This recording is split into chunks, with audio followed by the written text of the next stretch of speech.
Hello, welcome to Secret Agent Agency, and we're playing Disco Elysium. I forget what episode this is. I just got home from a big plate of chicken parmesan.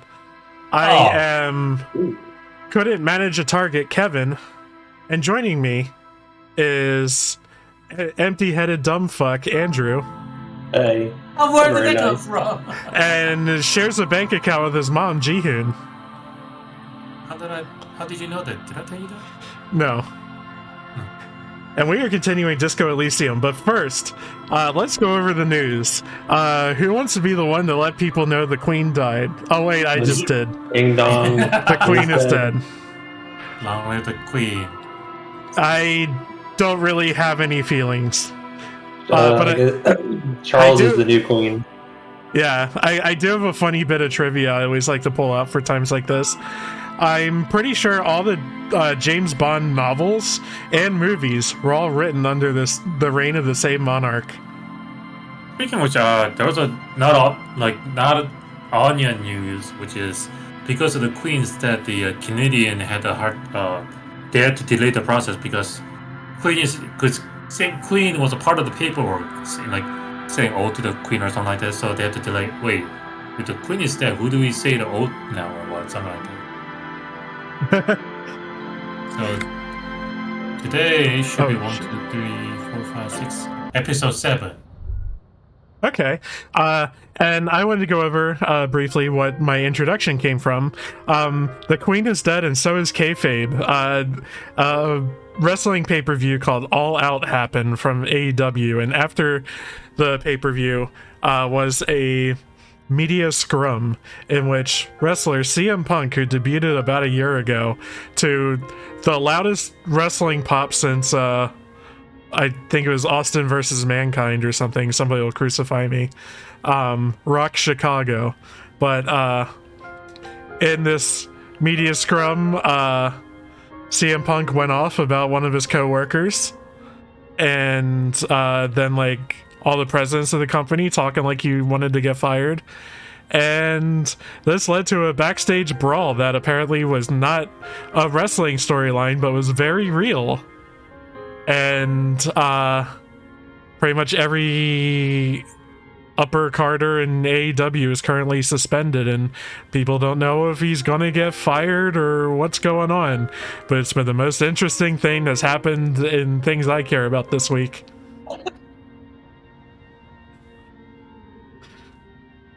News I have to share is that comrade, it's time to get to work. Disney's making a Magic the Gathering equivalent card game. Coming out next year. Who is? I read the cards. That's kind of interesting. Disney. Well, is it Disney characters like the Ice Lady? Well, they just Elsa. released Cruella DeVille. Hold on, what? we have to make sure we say her name for the YouTube algorithm. We're talking about Elsa from Frozen. Okay, thank you. Please continue. I don't know these characters' names. Speaking of which, they you say that, but they just released the Animal Crossing game using their own character. Mm-hmm. Look this up. Fucking look it up. So while he's doing that, I do want to share my own story. Okay. Mike Fahey from Kotaku has passed away. Damn. I think he was a legitimately good dude, based on some of the article that I read when he was active in Kotaku. But yeah, I forgot how exactly that something with the heart attack. Let's see. Let's try to find no. out. Mike Fahey, Polly died he actually died on Friday at the age of 49. Okay. Yeah. Okay. So okay. He died the same way Murata died. Oh. Aortic dissection, which is a tearing of the body's main artery that paralyzed him from the chest down to force him to use a wheelchair. All right, well, rise and shine, comrade. It's time to get to work. What's going Despite on? all the thinking you've been doing, only 0.0001% of communism has been built. It's too great a task to undertake alone. You're going to have to get organized. Uh-oh. Organization hasn't exactly been your strong suit, historically speaking.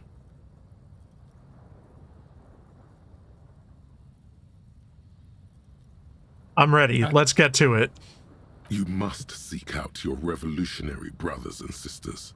Find out how much communism they've built.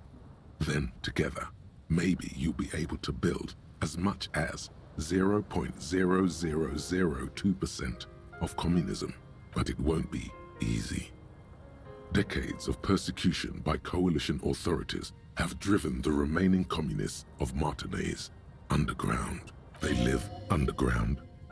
These communists aren't men. They're mole people. Not the mole people. I don't know if I want to go searching for mole people.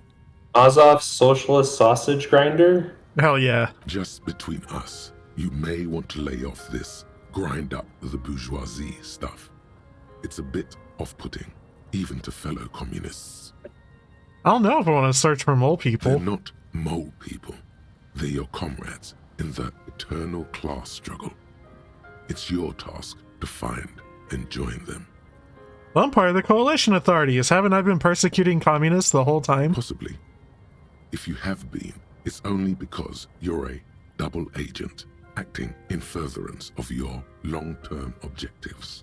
Listen to this. Do you really think you're the kind of person an underground communist cell would entrust with a mission that requires... Why would we listen to logic? discretion? How do we pass anything with logic? Maybe? Regardless, what's past is past. You need to look forward to the work of building communism for all. How am I supposed to find them if they're hiding? Let your nose guide you, detective. You must mean my nose, as in my huge and highly functioning brain. No, we meant your nose, as in that swollen muck detector in the center of your face. Damn. It just happens to be perfectly calibrated for sensing communists. We really have no idea what they're talking about. There's no linkage between ideology and olfaction. What does communism smell like? Failure. Okay, but what does failure smell like? It's a smell you know all too well. Simultaneously repulsive and yet darkly appealing. Musty with a sharp tang, but also a remnant of lost sweetness. Like a rotting mango that's been swaddled in a coat from your grandfather's attic. What you're smelling is your own body odor, of course. Nothing a shower and change of clothes couldn't fix. People sometimes complain there are no real communists left in Martinaise. But you can smell their presence. They're out there, waiting for you to join them. Okay, I'm ready. Let's get organized. First, you'll have to locate the remaining communists in Martinaise. When you get near to someone with revolutionary potential, your nose will give you the signal to establish contact. Again, no, it won't. Any olfactory response you perceive will be strictly psychosomatic.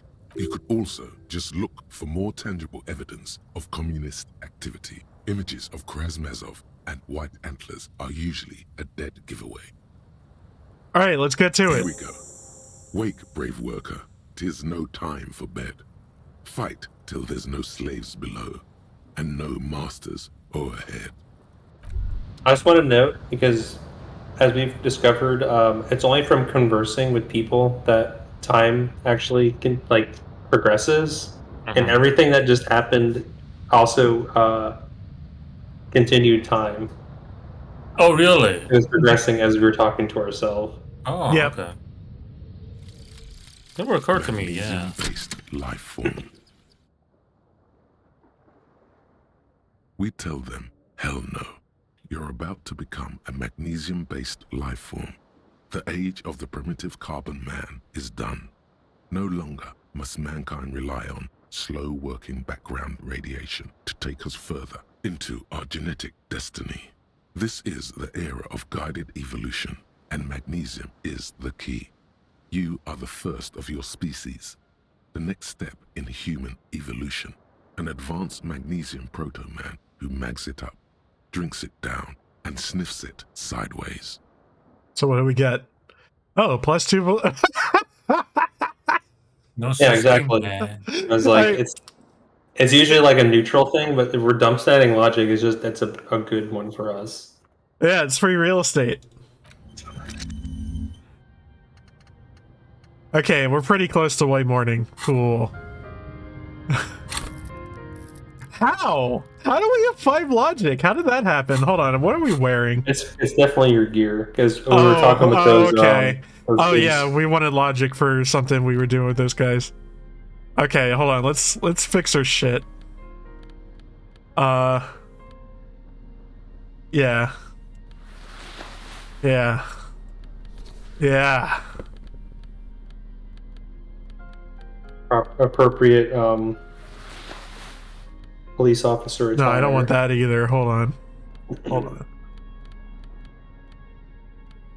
I linked the card game I was talking about, and it probably helps because I've played Magic. I can kind of interpret like what everything on this card means. I'm curious how any of that plays. That comes out next year. I wish I could sort by type of garment. There's like no sort function. I don't see it at least. It's just like in order of how you were like the order of you were getting them. Seems like I don't even know. Can you drag them around? Yeah. Oh, at least you can do that. Yeah. You can manually sort. No thanks. Don't want to spend the time. Resident Evil 4 it up. Or actually, we don't have limited inventory space. Not that we know of. Because we actually have to Our start pockets are infinitely big. We have a bag of holding. How else are we carrying all this shit?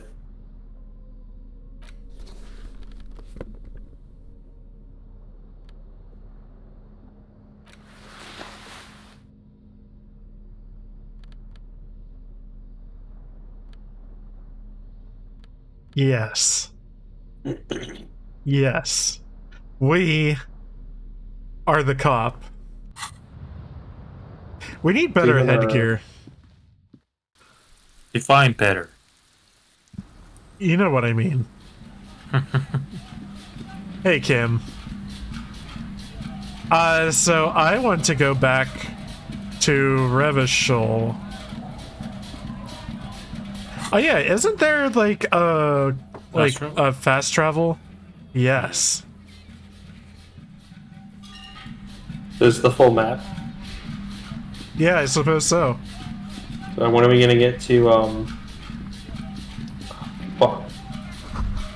Like you have the, never. like the Demon Lord Castle on the upper left side of the map. I was trying to think of like a name of one. We have our badge. This means that we can get information from Joyce and possibly progress the plot in some way. There. Do you smell that?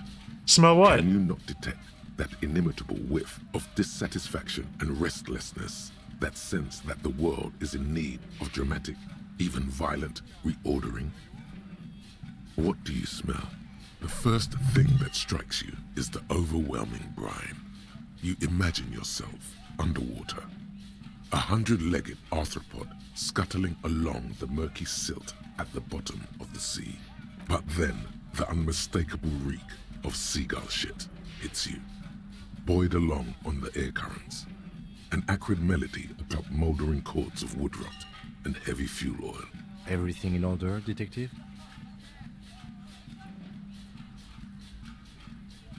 Smelling for communism, Kim. You're smelling for... You know what? I just leave you to it. Carry on, detective. Kim's tired of our shit. The lieutenant lacks your highly developed politico-olfactory cortex. The smell is undeniable, and it's coming from that balcony up there. You mean Cindy? Certainement. A precocious communist youth, a symbol of a kinder, more hopeful future. Now's your chance to establish contact with your revolutionary brothers and sisters. A chance to establish contact with the future. What a beautiful, terrible thought. Okay, anyway, we're gonna talk to Joyce now.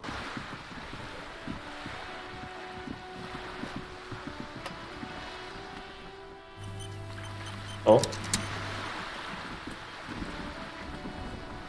And did we progress any of what we wanted to do with her? You're back. Good. What can I help you with? I found my badge. Love, you did. Pleased to meet you, Lieutenant W. Freighter Dubois. I am glad to see a man of high qualification. The situation is precarious. What can I help you with, Lieutenant Freighter? How about you share your information on the lynching, now that you've seen his badge? The goalposts have moved, Lieutenant. In the absence of the badge, I have informed my employer there will be a probe. I cannot rescind that promise. To my knowledge, the drivers are still at the roundabout. I will tell you everything I know when you've finished with them. This was your plan all along. My plan is to share information. The only way to do that now is by telling my employers you've kept your end, which I hope you will, because let me tell you, we are in dire waters. How bad can the info she has be? The sooner the probe is finished, the sooner I can share crucial information with you. Now, is there anything I can do for you in the meanwhile? Tea, perhaps? Thanks, Yeah, I want some bye. tea. What the fuck? Oh, wait, do we not have a tea option? No. Very upset. So what the heck is with that? Are we gonna talk to this fellow communist? Yeah. I don't think that's where I wanted to be. Hold. Wait, yes, it is. Balcony. We gotta get upstairs.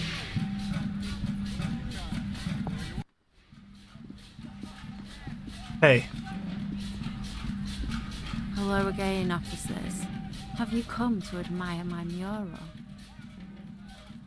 Hey, sister. Let's talk politics for a minute. And what do you know about politics?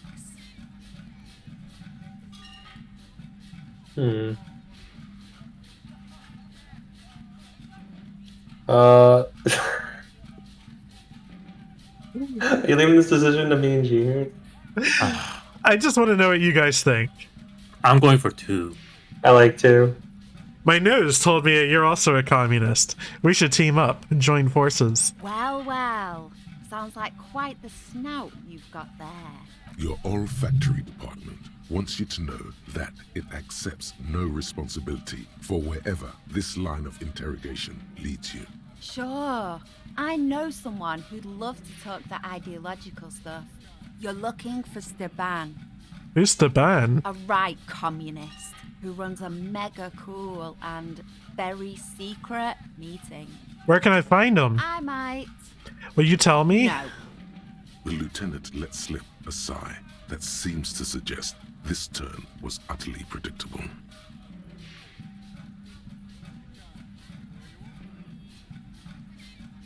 I don't know what the number 2 implies. Nothing ever works out for me. I wonder what it means. I don't think it's gonna work out well. It's either 1 or 3. Just tell me. Just tell me what you want me to A do. wicked grin extends across her face. A laughing skull. Death. Hey, we want more hilarious. side quests anyway. This is Never gonna be enough. bad. Oink for me, piggy. Just once. Oink, oink. Oink oink. Wow, that was easier than I expected. It's almost like you've been wanting to do it this whole time. A cool, damp feeling ripples through you. You realize you needn't have rolled over quite so easily. The lieutenant, needless to say, is not impressed. Sounds like you're really serious about meeting Steban. It's touching, sort of. Steban's group meets only at night, in an old room in these apartments here. It just so happens you're in luck. Their weekly meeting is tonight. Poke your snout around sometime after 10 p.m. and you might just find them. Hold on. What else can you tell me about this Steban? Just that he's a real communist. Not like the play acting you've been doing. The rest, you'll have to see for yourself. It's very helpful. Thank you, Cindy. Hold on. You didn't think it would be that easy, did you? See, Steban's a bit on the paranoid side. He's got all these mega secret passphrases to keep out infiltrators and the like. You can't join the meeting without one. But you're not gonna tell me, are you? Why would I? That would be so boring. Now, let's see if you're half as dedicated a communist as you say you are. That's enough. Off with you then. Wow.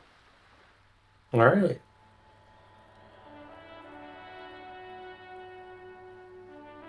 What's the side quest for that say? Trying to check out a room again really fast. Not. Oh, wait. Okay. Quests. Get yourself organized. Find the secret passphrase. So I guess as we walk around, we'll sniff out some more. Maybe we'll get the passphrase.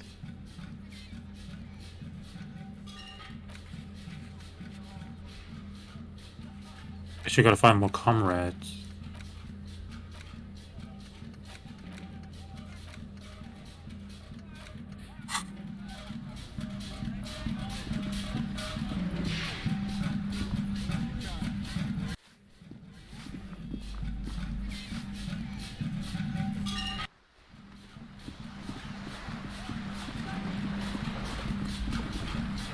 Wait, I want to go this way. This way.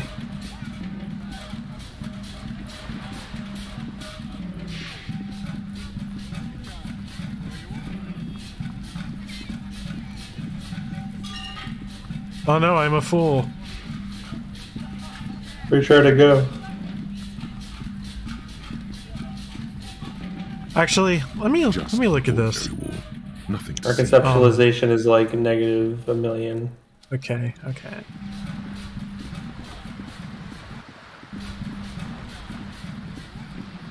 Yeah, I guess we're not the art cop.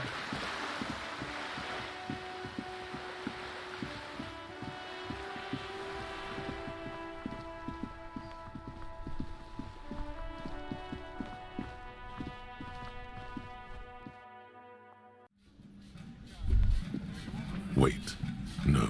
Something about this bunch doesn't smell right. You mean they're Everart's guys? They are, but they don't seem too keen to talk with you, do they? No, they don't. Glenn seems to be contemplating grievous bodily harm while he massages his raw knuckles. In the far back, Eugene is doing his best to ignore you. And from his perch at the end of the table, Titus Hardy himself stares at you with a cold contempt that makes you want to leave the cafeteria straight away. Besides, you're pretty sure they consider themselves social democrats. Okay, I guess I'll look elsewhere.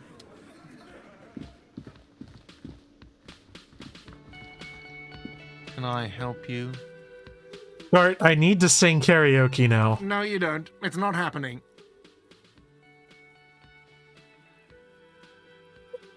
Yeah, but Johnny Law is about to tear it up sad The style. whirling doesn't need more sad style. That's one of the styles it can do without right now. Why do you even have the PA system if no one's going to use it? It's for no one. It's a prop. I'm not letting anyone use it after the great karaoke catastrophe of 44. What happened in A 44? lot of people got killed because some arsehole wanted to sing karaoke. Not a prop, it's for your clients. I know it's used. Okay, yes, it's for some clients. I'm a little client. Oh my god. Oh, fuck me then. Just fuck me. I'm a real client. I paid my bills and I have the right to use a karaoke machine. Ha! Well, we don't have any tapes. They all got stolen. It's alright. I have my own song with me. The man in the vest and the violet shirt stares at the tape you've just given him. He begins to frown. Hard. Fine. climb on that stage and do your thing. Just get out of my hair. I'll plug it in for you. Damn this karaoke machine. I'm having it uninstalled, he mumbles to himself. Oh yeah, time to do the damage. Bye. Do we have the right stats to like pull this off? The stage is all set up for your performance. Feels silent. You can hear the pellets creak under your feet. Kim's like walked over there to be You his feel our a only little dizzy, a little unsteady suddenly. So, are you ready for your thing now? Let me know when I should turn on the karaoke carousel. Look, Kim, I'm going to sing karaoke. I can see that. Let's put our lips against the microphone. Test it. Immediately, a loud feedback noise startles the room. You feel like an amateur. How are you supposed to hold the mic? Should you just sing into it? Where should you stand? Oh, Can I make it worse? Look around the room It's first. still early here. Faint daylight is seeping into the dining hall. All the tables have been wiped pristine clean for the customers to come. Someone's making coffee in the kitchen, but aside from that, no one's really around yet. It would be a much better idea to perform in the evening, no? Yes, you could always do it in the evening. Wow, you can It will lower. be less scary with a lot of people. Yeah, we'll come back. Let's load game. But we got it set up. We convinced Gart. It's gonna happen now. In the evening, then. And we know what not to do. Hi again, Gendarme. About this robe I'm You can keep wearing. it. I don't mind. I can appreciate beauty when I see it. Blend in where? Bye-bye, Gendarme.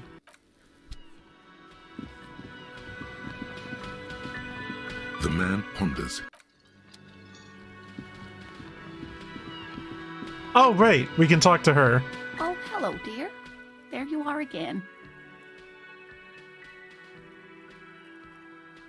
First things first. You never told me you've seen the plasmid. Oh, you don't want to hear about some old woman's rambling. No, I really want to know. Reflexively, the lieutenant readies his familiar notebook. Well, it was summer. I was building a racing track out of sand on the beach near a tall stand of reeds. Quite a tall one. Many times my height, I remember. When, all of a sudden... Wait, where was this and how old were you? I'm getting ahead of myself. I was 5.5 in Betancourt in the suburbs. My grandmother had a summer home there. What happened? Strangest moment of my life. I looked up and one of the reeds moved. Not like a plant, but like a living thing. It stood up and looked at me. Its body unfolded like some antique toy. I've never seen anything like it. She had no fear, just surprise.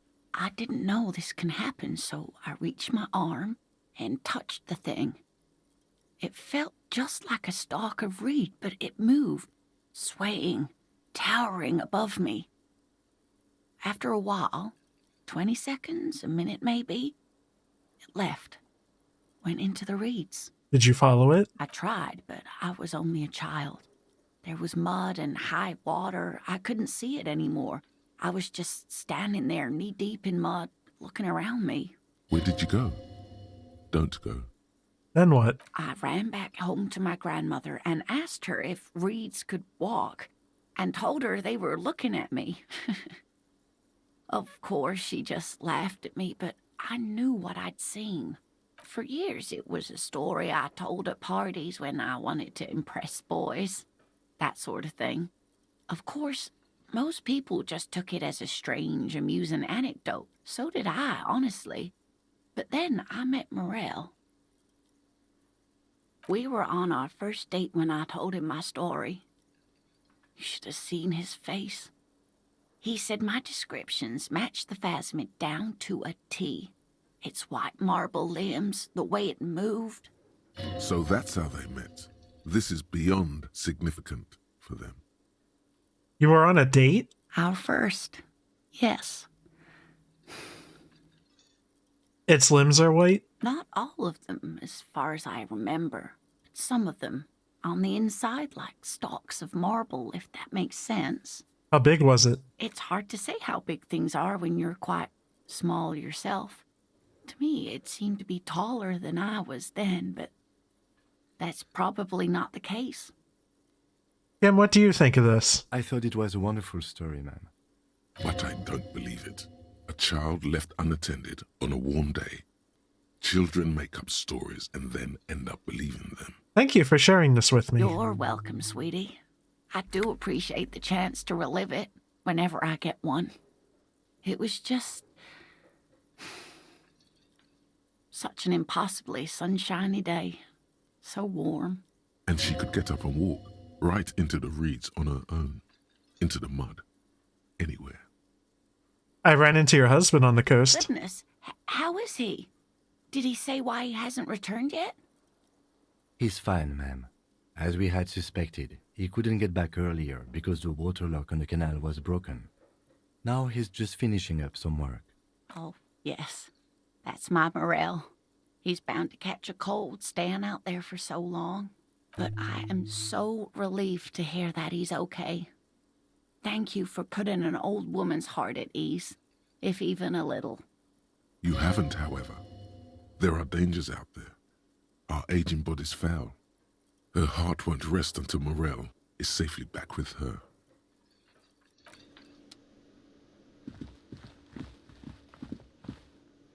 I like how the music just like went away. Yeah, right. Very serious moment, talking about phasmids or whatever the fuck that was about. So apparently we still have in our quest journal to ask Claudia about Sunday night. So I guess I'm gonna do that again? I feel like we already did that. Hello, officer. Oh, right! What brings you up here again? Holy shit! I found your buoy. It was empty, just seawater. Oh, Did you take the documents? no, of course not. As I said, it would have been too risky for me to use those documents anyway. My employer gave them to me. In truth, I should have destroyed them. She doesn't seem to be lying. She's genuinely spooked by their disappearance. Oh my god. Oh, I like the cryptid option. I have this strange feeling that it was an undiscovered cryptid that took your documents. Cryptid. Of course. That must be it. Thank you. I feel better already. Now that I think about it, you mentioned seawater. I was worried I'd been too careless with the latch. The documents were probably just washed away. The words, washed away, sound distant and strange suddenly. Somewhere far away, a dog barks. Okay, bye! Was that everything we had to talk to her about? The other option will lead to her arrest. Oh, Oh my god, hold on. Hold still a second. Try to smoke him. The lieutenant's posture becomes rigid and uncomfortable as you lean forward and sniff the area just above his shoulder blade. The lieutenant is fastidious as a cat in matters of his personal upkeep. And yet, in the folds of his jacket, you can just perceive the stale and acrid traces of oil rags, transmission fluid, and brake pads. Wait. There's something else there. Something that sets your GABA receptors aflutter. The lieutenant's aftershave, a common drugstore brand. Strong hints of pine needle.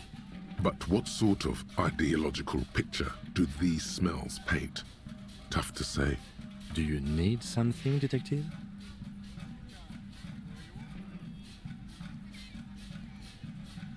beyond this one. Yeah, that's all you.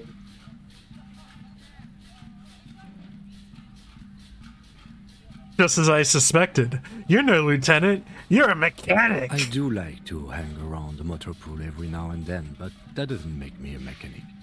Sort of like how hanging around the liquor store hasn't made you into a master distiller. Yet. That's a good point. It could happen any day now. Was there something else you wish to discuss? Wow. Oh, right, logic.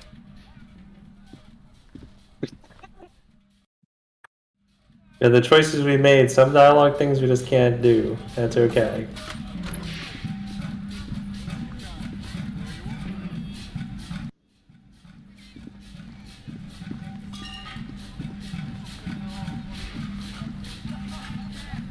Alright, so I guess today we're sniffing around for communists. Hey, Kuno.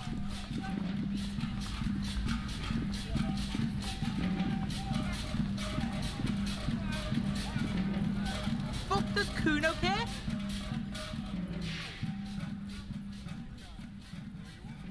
Kuno, let's talk about your shack again. Fuck do you want with it? I've heard enough. Good call, Pigmeister. I have more Don't questions do it, about the crime Kuno. scene. Yeah. Let's talk about something else. As I Okay, thought, I bye. don't. Doesn't-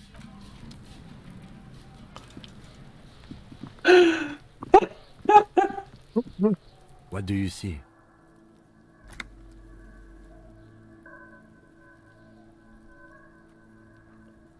No horizontal boot prints. Whoever walked in the Whirling Spinball workshop didn't walk here. No, these prints are pretty standard. The ones in the dust looked custom. Or maybe they're just a foreign design. It's a boot print, whatever the case. So, our odd soul wasn't in the back of the Whirling? I don't know. They're about the same size. Not the same boot, no, but they could be the same person. It still doesn't rule Ruby out. People change shows, after all. But this isn't an argument for her guilt either. Okay.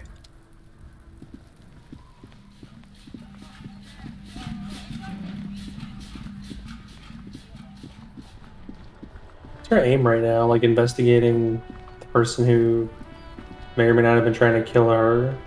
They shot through the window Still here. where she and the Stuck guy in were this at. damn jam, my man. Yeah, kinda. So, got a few more things to kinda try to figure out. If we want to keep talking to Joyce, we gotta figure out this whole, drug issue. Oh, wait. There it is again. Heavy fuel oil, mostly. Because years of turmoil, of hopes and dreams, ground beneath the inexorable Deep breath. tides. Can Deep you breath. smell it now? You inhale. The cilia along your olfactory epithelium tingle with excitement as they sift through the swirling morass of industrial odors. First come the smells of the agitated strikebreakers, layers of body oil and sweat, over-buttered meals pulled from bake-like lunch pails, the biting stench of lye soap. And then there's the slowly oxidizing metal gates, the scent of stale grease emanating from every crack.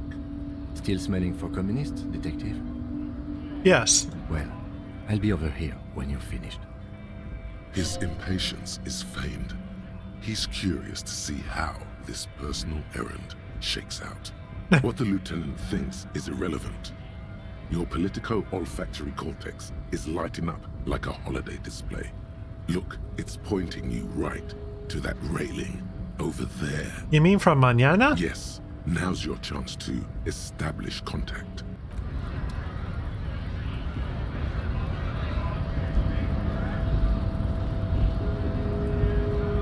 Wiretapping, telescopic batons, futuristic circuit bending to infiltrate harbor machinery. What?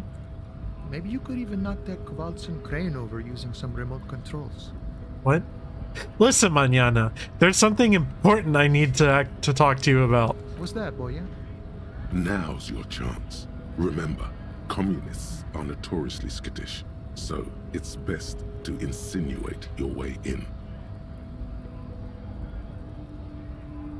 It involves our mutual friend, Kraz. Don't think I've ever met a Kras personally. Then again, I've never been to Grad. Oh, man. Yeah, third one sounds more logical than the other two. I'm investigating a peculiar smell, one with revolutionary Could be implications. coming from one of the jam lorries. Cargo's been sitting out for a while. Okay, maybe it's time to abandon the subtle approach. What I'm trying to say is I'm looking for communists. You know any? Ah, now I see. Can't say I'm surprised. You seem to take your communism seriously. Not a bad thing, mind you. It's good for a man to take time to think about the whole socio-political world picture. Oh, he certainly likes to take his time with things, especially when politics are at issue. So you've given up copying and now you're hunting comunistas. Care to say why? Honestly, I had a weird dream, and now I need to get to the bottom of it. Chasing a dream, huh? I have to respect that, Boya. I wish I could help. Unfortunately, I don't know many comunistas.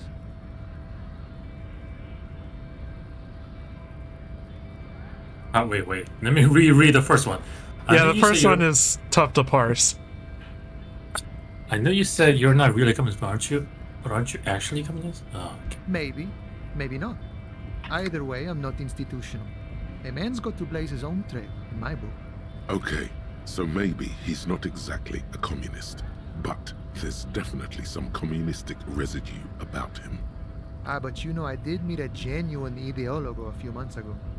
Perhaps he's your guy. Did he say his name was Stepan by chance? Didn't say anything about his name. Wasn't this sort of encounter where names matter? How'd you meet him? It was late one night as I was leaving the armor. He was waiting on the corner in a bright white jacket. Classic Sarameritian style. He asked me for a light. We shared cigarettes. Then he asked me if I ever thought about getting into some of the extra physical branches of communism. See, all this political chit-chat is just an excuse to rip tar with strangers. Let's say we just skip right to the good part then. What'd you tell him? The same thing I always tell people who try to press some claim on me. I said, every boyadero rides alone. Okay, how will I find this guy? I couldn't tell you. Once I declined his offer, we finished our cigarettes and he disappeared back into the night. Just before he melted into the shadows, he turned to me and said, "Remember Dobrava and Abadanais." And then he was gone. Who are they? I don't know. Guess not everyone remembers. What do you think it means? Been wondering about that myself. Some comunista inside talk with me. Not meant for the wider public. They love that kind of thing. You'd have to ask someone who knows the ideologo personally. I feel like that's our password. Not to interfere in your personal errand, but it might have something to do with that phrase Cindy mentioned earlier. Wait, what's that about again? I was totally about to say that. I love Thor. Man, don't be mean to Cam that much. I was totally about to say that. Of course you were, Detective. Apologies for interrupting. No, you weren't. Otherwise, you would have said it.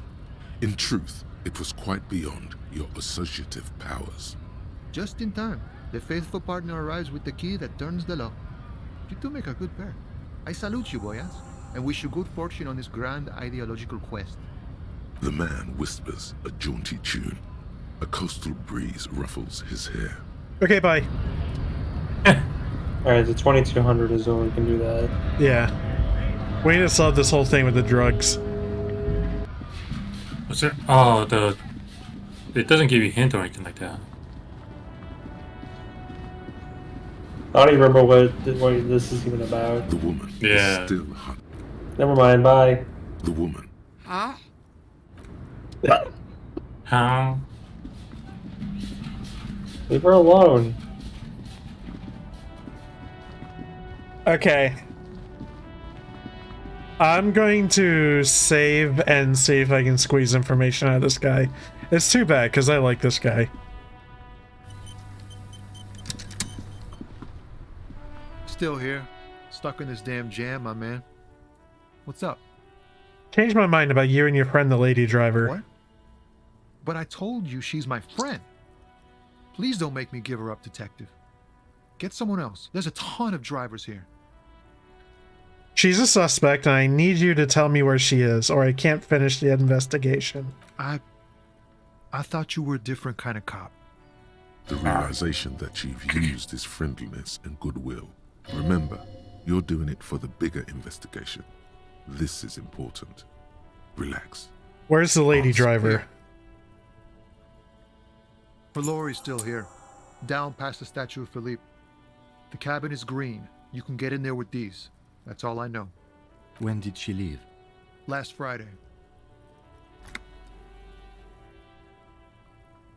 Anything I'm else? sorry. Like where she is now? No.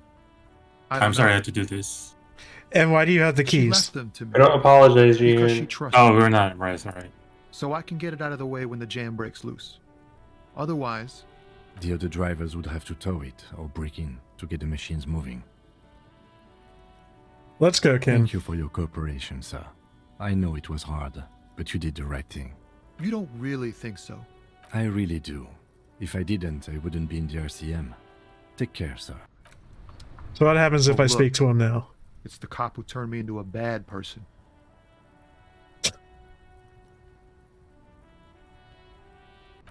Okay, hold on. Let me try something else. How was that locked to begin with? Because we tried it before. So if we level up empathy, which is fine, we can do that. We get to retry that. Was it a white? Yeah.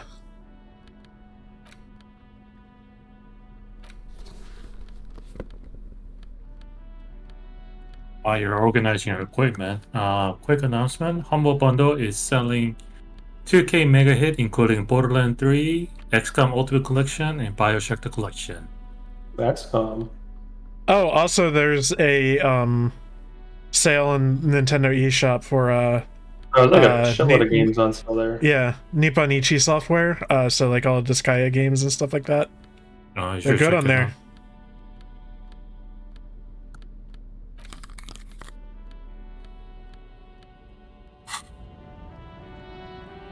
Oh, damn. Still here, stuck in this damn jam, my man. Damn. What's up? In his eyes, an unfamiliar longing. Flecks of brown and gold. Familiar how? It's hard to say. His gaze wanders southwest, down the street that goes beyond the horizon. The road continues for miles, flowing together with other roads, turning into causeways or bridges, ending suddenly in dead ends, or ramping up or down highways. It forms a crisscross pattern across the land. Where does it lead? Above the Jamrock Quarter, in the form of a raised motorway, and then the never-ending sprawl of Forburg, high above buildings, new and old, the air filled with the rumble of motor engines. Further. To the old south, to the farthest outskirts of Revachol, through the checkered fields of farmland, upstream to the river Esperance, past Montmartin, the border approaches. What's beyond the border? You cannot see. It's out of the city. Up ahead, the mist blocks all sight. A gale blows across your cheeks. It is cold. Before you stands a tall lorry driver with sad eyes. What's in the southwest? Excuse me?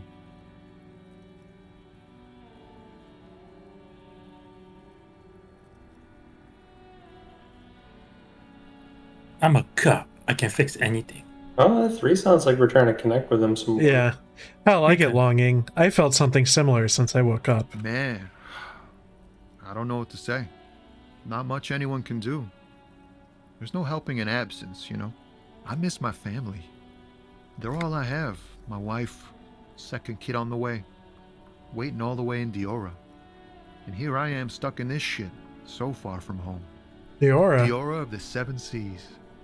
It's on the other end of Le Caillou, pretty much, on another island called Laurentide, off mainland. We've got a little place there. Can almost hear my kid laugh when it snows. What's it like to miss someone? What's it like? Good. And bad.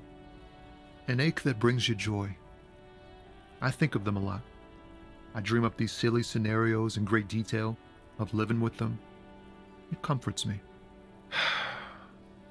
What about you, Cop Man? You missing someone? Is that what it is? This feeling? No, it's scarier than that. You're pursued by a hunter, smelling of apricots and sorrow, and the past. Number 3. I miss someone, but I don't know who it is. I feel for you, my friend. It's bad enough to know who you miss. Missing like that doesn't feel like it has much of an upside. But, thanks for this. It's nice to talk to someone, and I know it wasn't easy to ask. I hope you find your way through your own troubles. Okay, so I'm gonna see if I can go south of that statue they mentioned, and see if there's something I can figure out there on my own. Oh, yeah. Oh wait, hey, there's people here. Suck this guy who has fucked the world on the back of his jacket. One brutal motor carriage. Fist fight. If I were a real skull now, I'd jack it, paint it in palm tree livery, then bottom light it, neon style. A snazzy shit-ripped skullmobile like this would make a fine trophy. We could, like, hang fucking shrunken heads from the side mirrors. Cops' heads. Scary tribal shit. Yeah, tribal shit. A cop carriage like this would have proper skull value. While I appreciate the interest you take in my brutal motor carriage, I have to stop you right there. The RCM takes threats directed at its property seriously. It's just theoretical work, Copper. No basis in reality. Man, if we were certified skulls right now... Who are you? I can tell you who we're not, cop. We're not snitches or skulls. Which is not to say that the skulls are bitches and... On the contrary. The part of this presentation you want to take home with you, cop man, is we're not part of the skulls yet. Who are the skulls? Making me think of the characters from Pokemon Sun and Moon. Oh yeah. Yeah. When they say skull. I kind of had a feeling you were going to bring that up, honestly. I'm so glad you asked. The question was rhetorical. The skulls are the most vicious gang of the Besmertne. The nastiest bunch of psychos ever. Jacking carriages and getting into high-speed chases. Possessing an infinite amount of fuck-all swagger, infamous for their non-verbal modus operandi. Non-verbal? If a skull spots you, he will pull out his dagger and stab you without saying a word. The lieutenant's voice is as calm as usual, a testament to the violence and death he's witnessed through the sight of his firearm. They usually occupy the burnt-out quarter in Jamrock, or you can find them loitering around their brightly painted bottom-lighted vehicles. I can't wait to become a skull. Bottom lights are wretched aggressive. Do you know anything about the murder that took place here? Murder? Never mind, this is useless. Oh. Do you guys know Cindy the Skull? Oh yeah, Cindy's a right proper skull. Yeah, a true artist of the future. Just like Arno van Eyck. By the way, if you see Cindy, give her our regards. Odd. There isn't a hint of hate in them. It's like they're piss and fuck the world out of some kind of moral obligation. The lieutenant on your left is unusually lenient toward them. Who's Van Eyck? Old man, it doesn't matter. You'll be long gone before his greatness is recognized. A young woman kneels on a sheet of ice, as if looking for something lost ages ago. She bends until her right ear touches the frozen water. She listens to it crack, slowly. So you're saying I'm an old man? Yep, old as fuck. Yeah, man. It's like at death's door. No wonder you know nothing about the future. You won't be there. Number two. Your rhetoric is confusing. Are you part of the Skulls or not? We're not franchise skulls. Well, not yet. Once we get our name out there, we'll have a chance to join them. I see. You'll see for sure once we're in. It's the last thing you'll ever see before the void consumes you. You don't feel very scared. Are you implying I'm in some sort of danger?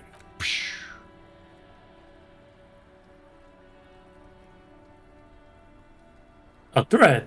Wait, hold on. Don't fuck with me, boys. I'm one of the bad cops. Whoa. Come on, man. We're just talking here. Just words. Nothing wrong with that. Yeah. No need to throw your authority in our faces. You want to talk? Let's talk, boys. Ask them.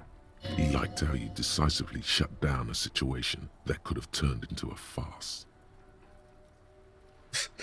Why aren't there more skulls than The Martinez? Union does their share of policing in Martinez, at least where gangs are concerned. That's why there isn't much organized crime around here. Apart from the unions themselves, of course. Don't you worry about that. We're gonna make up for the deficit. Yeah, we are. Enough of this scullery, then. Mm-hmm. What's with the jackets? What about them? Why do you have "fuck the world" written on your jacket? Like I said before, many men keep searching for the one, for so-called true love, which is actually just obsession masquerading as kinship.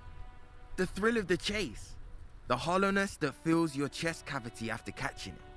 To catch a fish, you'll need to hurl the lure many times, and even then it isn't certain that you'll get anything. If you blow up the lake, though, Blow it up. you get more fish in a shorter time.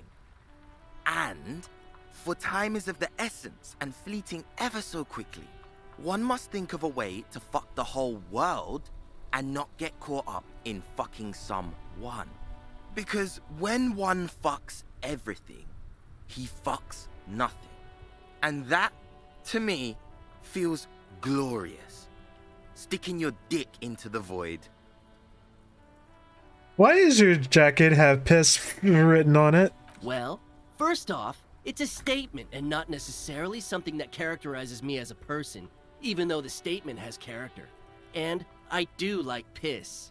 The word piss epitomizes the struggle taking place in the world. Things being defined as they seem, not as they are. And, I guess, it's also about communal spirit, the future, and truly appreciating our differences. Also, you've got to admit, it catches the eye. And since the Grand Piper is slowly but steadily moving towards basing the economy on it, attention, it is imperative that the medium itself convey the message. Makes sense. What I mean by this is, we are all piss and that the world is inherently meaningless. That much is true. Is it a coincidence that here we have two badass jackets and two badass cops? Hey, Ken. Yes? What do you think about their jackets? Leather jackets adorned with immature writing? The ideology they convey helps the boys justify poor choices in life and fashion. I'm not a fan. Why are you always so patronizing when cool possibilities cross our paths? What are you implying? Which one would you wear? I'm not sure I understand you, detective. Are you more of a piss or a fuck the world kind of guy? Neither. Come on, Cam, it's a mental exercise. Fine, if only to end this discussion. Theoretically, if I were a juvenile delinquent, if I were to already be down that path, I think peace is the stronger of the two statements. That works. I feel like more of a fuck the world kind of guy. Seems about right, especially considering your heroic exit attempts. So are we done here? Or you don't need us around for your secret whisper party, do you? Hold on. What was it? Oh, I didn't. That's Half-Life. Oh, we got White Morning.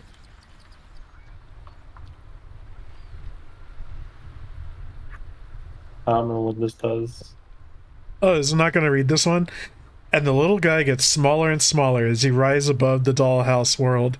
You see him out in the snow, on the streets, in the shop on the corner, and finally in a matchbox house, sitting by the window, white flowers on the windowsill. You can smell them from up here. It's awful. A white morning, a modern death, divorce, or something similar. All you can do is put more distance between you and him. Make him smaller. Make him less you. Yep. What? Zoom out distance? Okay. We'll zoom out even more. I don't think anything else we have right now is any good. As far Oh, as what we wow. try to learn. Smaller and smaller.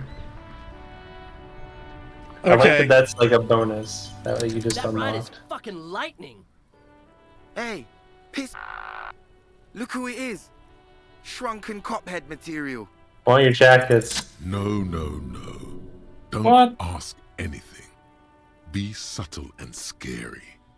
The boys dream about being skulls. Use that. Wait, how?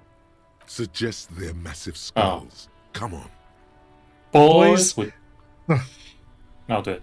Boys with those jackets, you're gonna be the Skull King in no time. What? No! Skulls don't have kings. I think. And we're not even in yet. Yeah, man, keep your voice down. Skulls don't take it lightly when folks pretend to be them. We're not even prospects yet. Not even prospect and already aspiring to be a king? Wow, you boys are ambitious. Only prospects and already planning a coup in the skulls. You're destined to go far. He gets it. Passive-aggressive flattery. Shut the fuck up. Are you trying to get us killed? Now bring it to the jackets and, yes, start shouting. Yes, we want to be a cool killer Skulls too, like you guys, but we don't have the Skulls jackets. Please be quiet. What? What do you want? The jackets? You got it. No need for cruelty. I think 2 will guarantee it. Okay. You offer us your jackets like that? It'd be impolite to refuse. Oh, man. Okay. I get it. Skulls don't really wear slogans anyway. This was stupid. Fuck.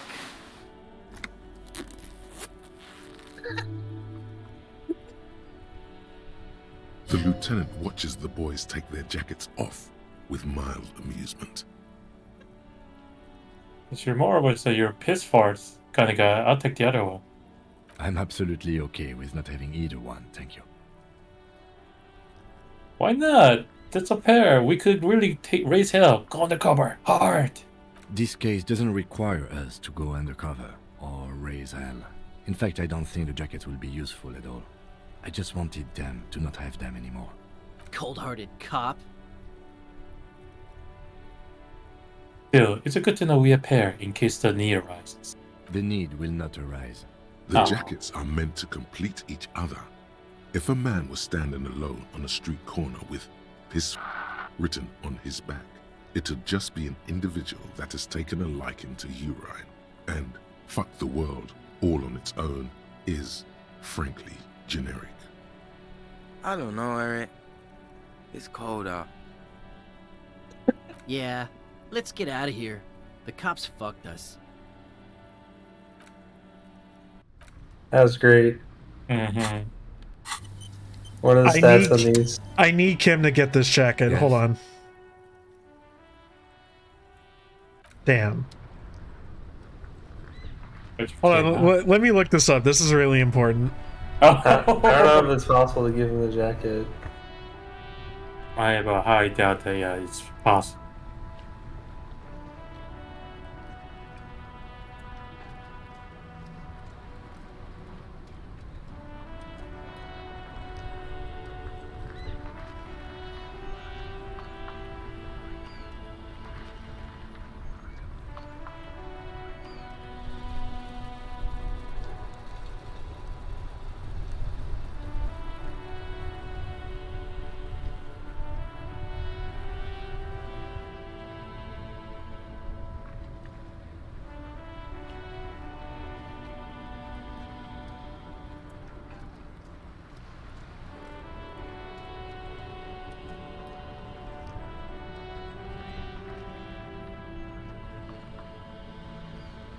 Oh, okay. Hold on. I got this. Oh. Okay, so stats. +1 half-light, -1 rhetoric for fuck the world. And the piss farts jacket gives +1 drama and -1 authority. So let's... Yes. You finally made it, haven't you? People point fingers at you and whisper to each other when you pass by, wondering to themselves, where did that man get such a cool jacket? Did he receive it upon graduating the École Normale Supérieure de Badasserie? Is he dangerous? Damn right I'm dangerous. You are very dangerous, my friend. Dangerous and cool.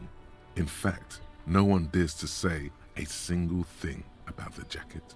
But believe me, they are all very impressed. All right, Kim. Yes?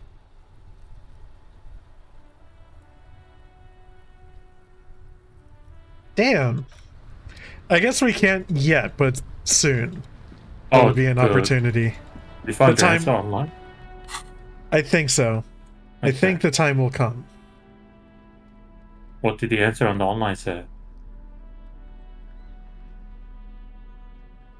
There's some stuff about hardcore mode. Oh, But beyond.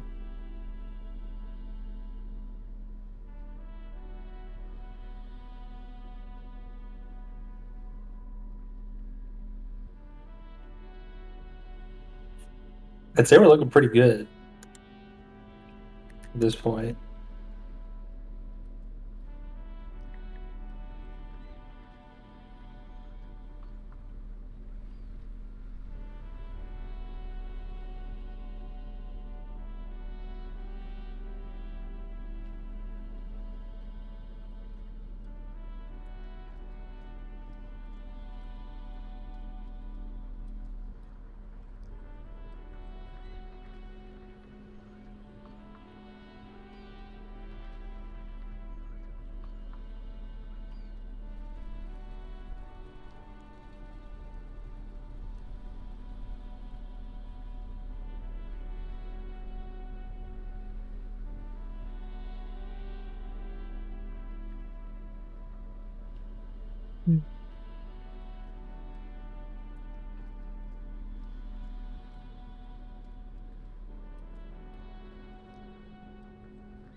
I did find this, which I'm just gonna post in the sit room.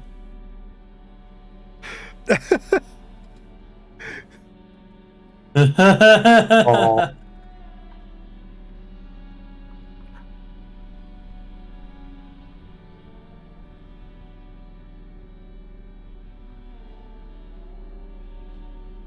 that is definitely us at the moment. For camera specific.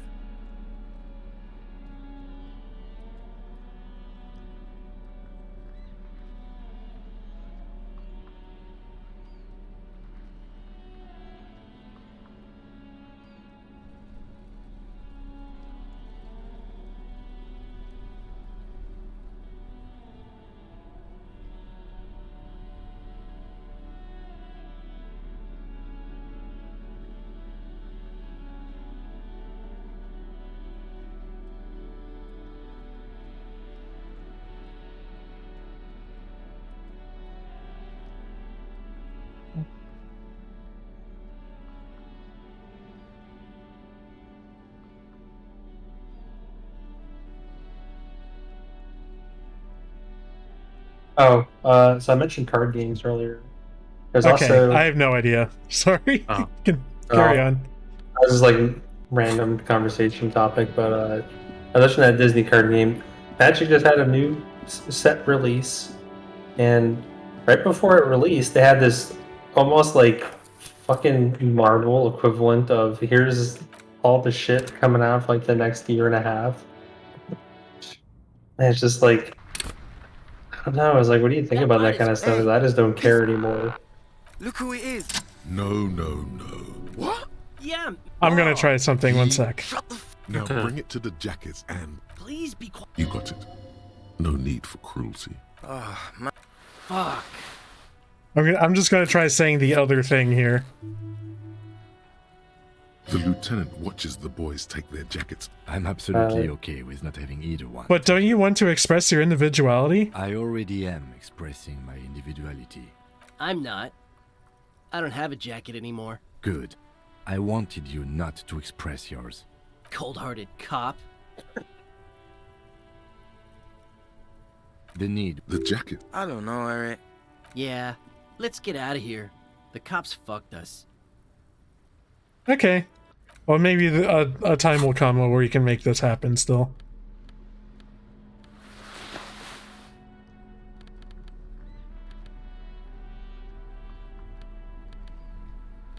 We do look pretty cool, though. You find Yeah, cool jacket. Get such a you are. Alright, so we wanted to go south or something? Yeah, south of the statue that I think is like... Oh, is it? Statue's to the right. Oh, is it? Just Okay. zoom out. You can zoom out even more now. You're welcome. But I wish there wasn't a fog of war, though, too.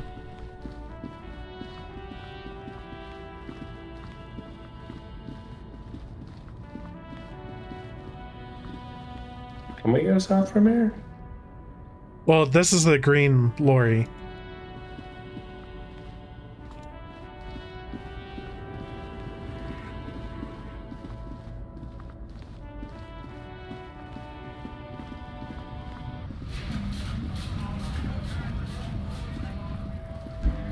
What's this guy's deal again? Does he say anything? Racist man. Looking for something odd? Come to tell me to fuck off. I don't know what you're talking about. Yeah, Listen fuck up, off. fuckwits. You don't... No. The name resounds like a bell. Looks like the lieutenant. Oh, shit. Yeah, him.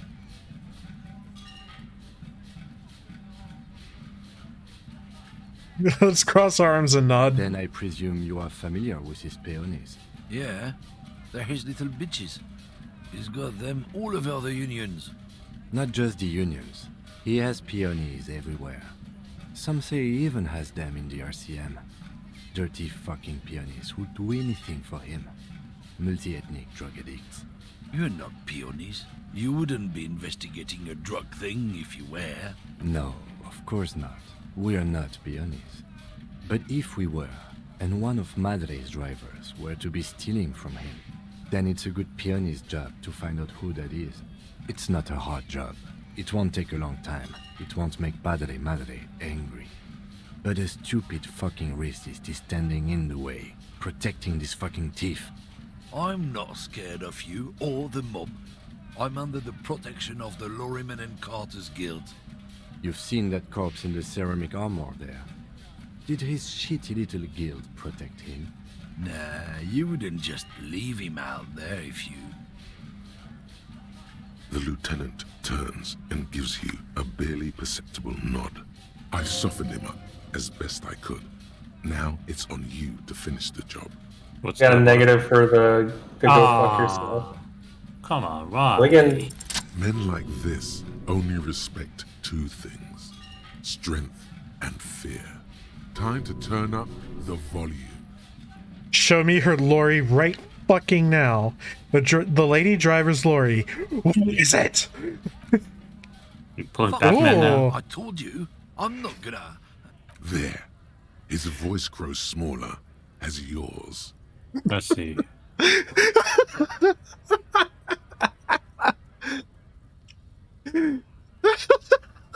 What's your name, fuckhead? I'm gonna go and police lady. you're all great. This told Madre to fuck off. Can I pick? Yeah. Yeah, go ahead.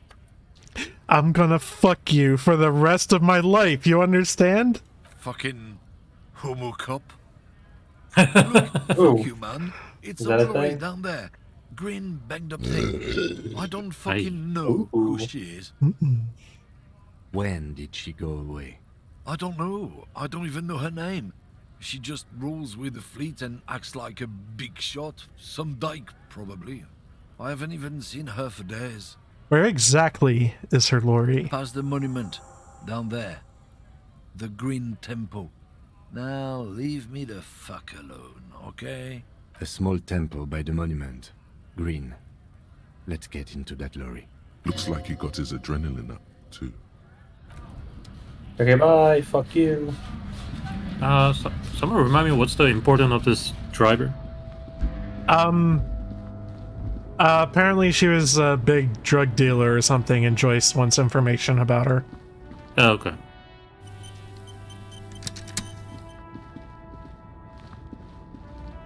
This green found, A to Z, contemporaire, is parked in the shadow of the ruins looming overhead. It's seen better days. This must be the one he told us about. Unless he was lying. Let's try to peek in the The window. glass on the side windows is tinted and covered with dust. You can barely make out the shape of the seat and 2 steering levers. Posters cover the small windows in the back. You can't make out what's on them. It feels like you're peeking into someone's home residence. Inside it's private, cozy, warm, dusty too. Try the door handle. The door is locked. The handle looks shiny, like it's recently replaced. How are we gonna get this open, Kim? Use the pry bar to smash the window. Open it from the inside. Good idea.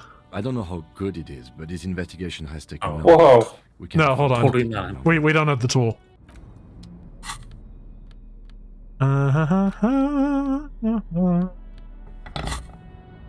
This screen found A to Z. Oh man, how the hell do we... Kaboom! With a firm I almost want to know what the raise failure the state pry bar. is.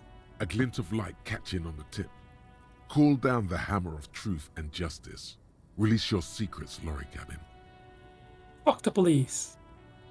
The window shatters and droplets of glass fly everywhere, shattering over the lorry floor and pavement. Sato. The smell of cigarettes and perfume welcomes you. The cabin inside is plastered with old movie posters. Actresses smile from the walls. There's a radio transmitter in the front and a toolbox tucked under the driver's seat. Some tools lie scattered near the pedals. There's something odd about the passenger seat. The seating fabric has been pulled tight over the lower side of the seat where the toolbox should be. Okay, let's look at the posters. These are movie posters featuring starlets from long-forgotten films from the 20s, the teens, even the 90s of the last century. One of them particularly catches your eye, a centerfold of an ingenue attached right above the back seat. There's definitely perfume in the air. It's spicy, with a hint of amberette, wafting through the bitter air of the cabin.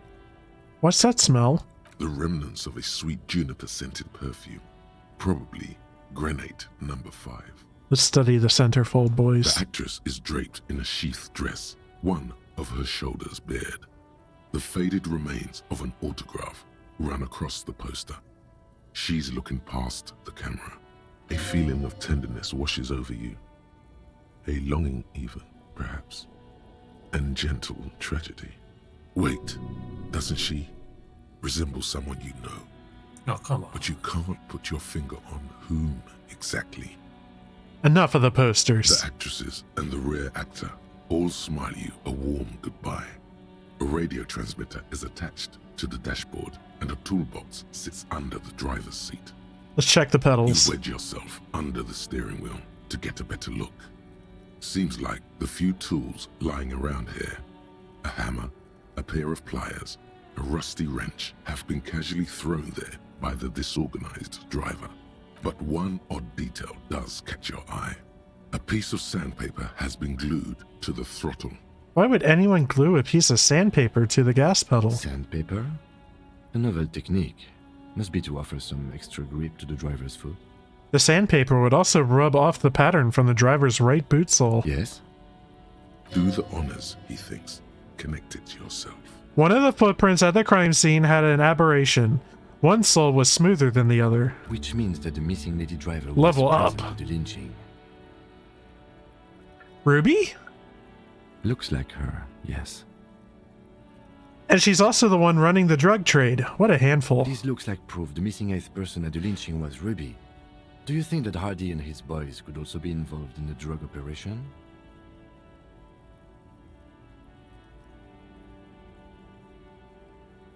What about looking around suspiciously? For me, number 3. Not necessarily. Ruby could have kept the drug trade a secret. You're right. But we should still go and see what Titus has got to say on the matter. Are we finished with the lorry? The movie stars are still smiling from the walls. The radio transmitter sits on the center console and a faint smell of perfume is in the air. Let's peel off the cover on the passenger seat. Voila! A stack of neatly folded papers has been stashed behind the seating fabric. You see 3 maps depicting a large metropolitan area. It's Revachon. Some of its routes and highways have been outlined with a pen. Bonne prise. Let's open the topmost map. This large map displays the elevated motorway called 881. The intake leading to Martinez is marked with a blue X. There's another X on the off-ramp at a place called the Old South. Toll booths at the intakes are marked with a circle. It looks like there are scant few ways of getting onto the elevated motorway that runs over Jamrock, and this person knows them all. There, hundreds of thousands of motor carriages roar on the 881, high above the mess of brown and red roofs that is Jamrock. The commuters don't even look down. The world ceases to exist outside the windshield. Where's the road lead? To Kuron, through the middle-income neighborhoods there, by the river, and then to Stella Maris and La Delta for work, while the men and women of Jamrock scuttle to their fates below the road. Let's open the second map. This municipal map from the 30s displays a complex system of storm sewers underneath a sub-district called the Pox, old military hospital, right adjacent to the 41st precinct. No storm will ever drown Revachol, the great solution to the riddle of history. Wind rips through the empty hallways of the once great military hospital, now just a ruin under an overgrown park. Beneath the hospital, great sewer tunnels hum and vibrate with life of their own. What's that sound? The rattle of motor carriages and lorries driving through long-forgotten tunnels, lit by gaslights. Let's look at the third map. The final map displays a labyrinth of service tunnels left over from the construction of Motorway 881. A few routes have been marked with a pen, where the tunnels and sewers surface near the eminent domain and a traffic island in central Jamrock by the lake. What does this all mean? It means that the smugglers are secretly using the motorway to transport their goods and materials. They've infiltrated the East Motor Tract, most likely. The RCM patrols most of these auxiliary roads, though apparently not all of them. Where does the contraband end up? Hard to say. This distribution network looks certainly large, yet still vague enough. It doesn't reveal much about the Besmerti behind it. Besmerti? That sounds vaguely familiar. The Besmerti is a Revacholian crime syndicate. They see themselves as the inheritors of the 14 Revacholian Indo-tribes, but really they're just violent gangs vying for control on the west side of Revachol. With cool names like La Puta Madre and Aura Masta, it's a dark parody. Who do you think is behind this? It's definitely not the Union. They just do some logistics. This operation has spread everywhere in Jamrock. If it's that widespread, then Madre remains the most likely suspect. Here's bad news. There have been attempts at a serious investigation before, but they haven't ended well for those involved. Lieutenant Kitsuragi is a brave man for saying Madre's name without the winces and whispers that usually accompany it. Especially bad news for cops who may have something in their past they don't even know is there. Best not to disturb the scene. I'll have forensics go over the lorry and pick these up later. The stack of maps looks just like before, barely noticeable. The movie stars look silently by, and the pull-out toolbox has a rubber handle, worn from years of use. Let's pull out the toolbox. A metallic drawer slides out from the seat. It's empty, except for a folded newspaper. Let's unfold it. It's an issue of Peri Ferik from last Wednesday. A piece of paper falls out from its pages. Pick up the note. It looks like an article ripped out from a radio enthusiast magazine. Complex mathematical equations explain the basics of something called the Ulan frequency system. These formulas look oddly painful. Maybe it's the hangover, but they give you a headache. The Ulan frequency system? I've never heard of that before. I know of FM, AM, UKV, but...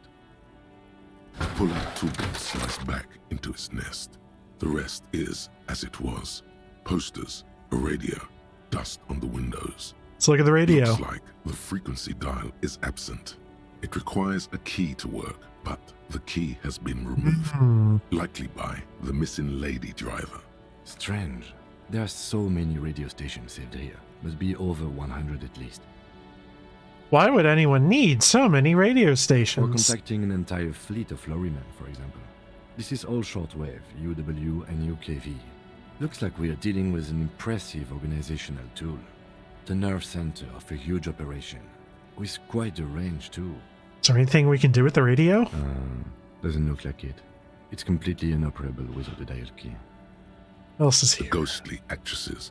Okay, bye. Close the rusty old lorry door. Great. I think we got everything. A word, detective? Before we return to Joyce? Alright, we've finished here. Let's quickly debrief and go over what we found, so we don't do it in front of the company rep. Seems like something police would do. What do you think of all this, Kim? Honestly, I'm quite worried by what we've seen so far. The evidence seems to point to a rather extensive and well-organized operation. I'm especially intrigued by that radio transmitter, particularly the sheer number of stations it can connect. Looks like this alleged drug trade casts a wide net. I'm not sure what the ULAN frequencies are all about, but they may hold some significance. Perhaps it's a better way to connect between fleets while avoiding frequency bleed, or maybe it's used to tap into RCM networks. Listening in on your calls between you and your station. A worrying prospect. Oh, and the maps we found. They reveal the geographical extent of the operation. Looks like they've used abandoned tunnels and access roads to stay hidden. This is useful info. And last but not least, it looks like the Hardy Boys knew this driver, as we know that she was present at the lynching. This may be the Union connection we've been searching for. The probe and the case converged, he thinks. This was quite the find. What about the movie posters? How do they factor in all this? As elegant as they are, I don't think they are relevant to the drug trade. Don't be fooled. Desire always plays a role. A lot of women there, especially for a lady driver's cabin. Yes, well... Unimportant. So it turns out this is connected to the Union. Like Joyce told us, yes, logistically.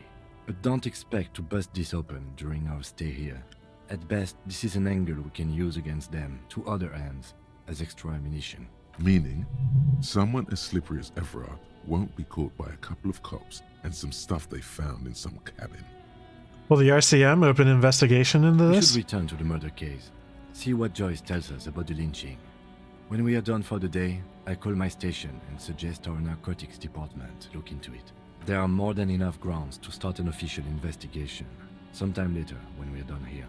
We do not want to get caught in that. What are you thinking? The fact that one hasn't started already gives me pause. An investigation, I mean. Especially if the Madrid grouping is involved, and I can't imagine they aren't. It's certainly worrisome. Corruption? All the same, I don't like the idea of internal affairs descending on the matter. That won't help anyone either. Debrief over? Debrief over. After you. It's raining. It is. Should we buy a raincoat? I could. I didn't Protect know you were ourselves. with Probably gonna be like a negative for not having it. Saw you poking around in Lady Driver's lorry. She in trouble?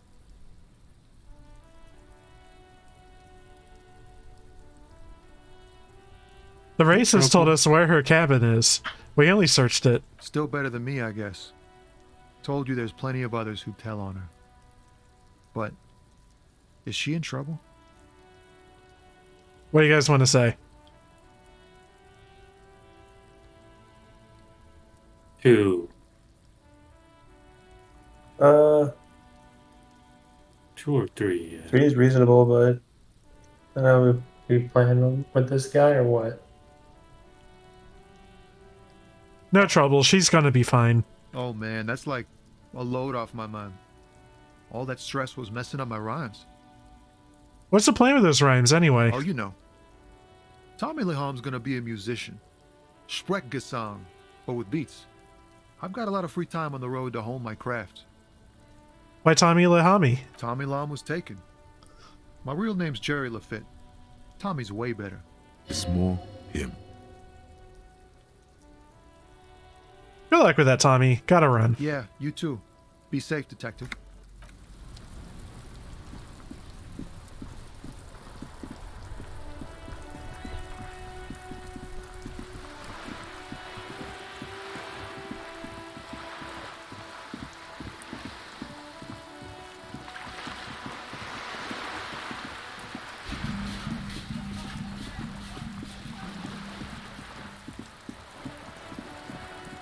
I love it when the boombox kicks on for just a second.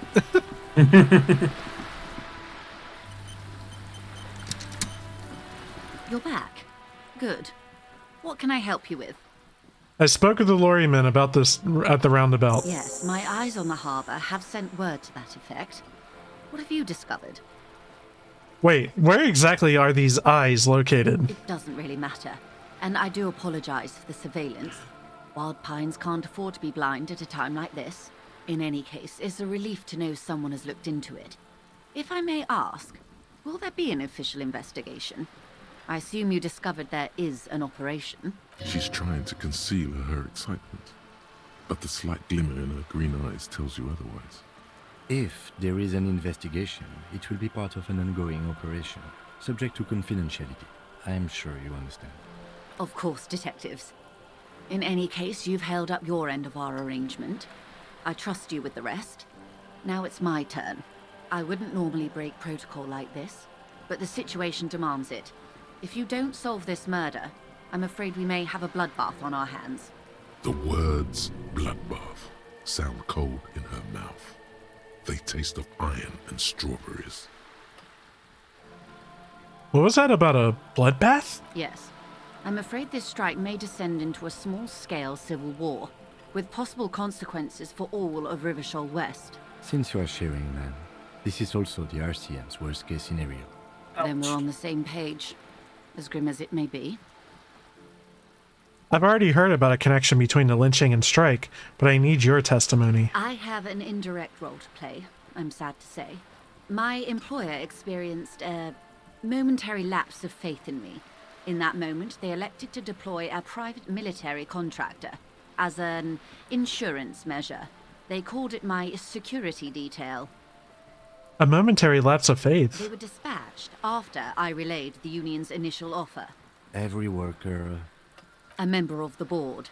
I tried to convince my employer it was simply a piece of rhetoric, or a joke. They did not appreciate the humor. Do you need a security detail? Absolutely not.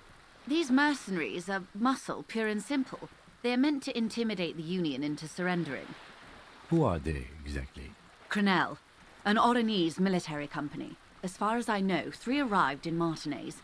They report to me sporadically, but they do not answer to me. To be frank, our relationship is deteriorating. They wear ceramic armor, have semi-automatic weapons, and years of combat experience. They also have trauma and stressor disorder, and no idea how to conduct themselves in an urban civilian environment. So, what happened? The story is, one of them, the Colonel, I don't know his real name, sexually assaulted a local woman while he was drunk and separated from his unit. This allowed some of the more militant Union members to subdue him. He was taken out behind the whirling in rags and lynched last Sunday night. What then? Nothing. Mr. Clare refuses to let me into the harbour. I have not been able to discuss this matter with anyone there. The remaining 2 Crenell contractors carry out their orders, for now. For now? It's a smokescreen. In secret, they are conducting an independent military tribunal into the lynching. Once this investigation is concluded, executions will follow. What is the nature of this so-called investigation? Whether to execute one, some, or all of the Union militants. It'll be all of them. The decision is already made. I have to say, this is not Disco. It is very far from Disco. My only hope is that you provide a single, concrete suspect before the mercenaries indiscriminately pick theirs. Simply put, if you don't pin this on someone good and do it fast, they will identify and execute everyone present at the lynching. This in turn will force the Union to respond. The Debardeurs have over 2,000 men. It will be 1,000 to 1. Have you ever seen a Hornet invade a beehive, Lieutenant? It's not pretty. These men work in tandem using semi and fully automatic firearms. Their armor is virtually impenetrable to muzzle-loaded weapons, even yours. Most Union workers don't have guns at all. As I said, a bloodbath.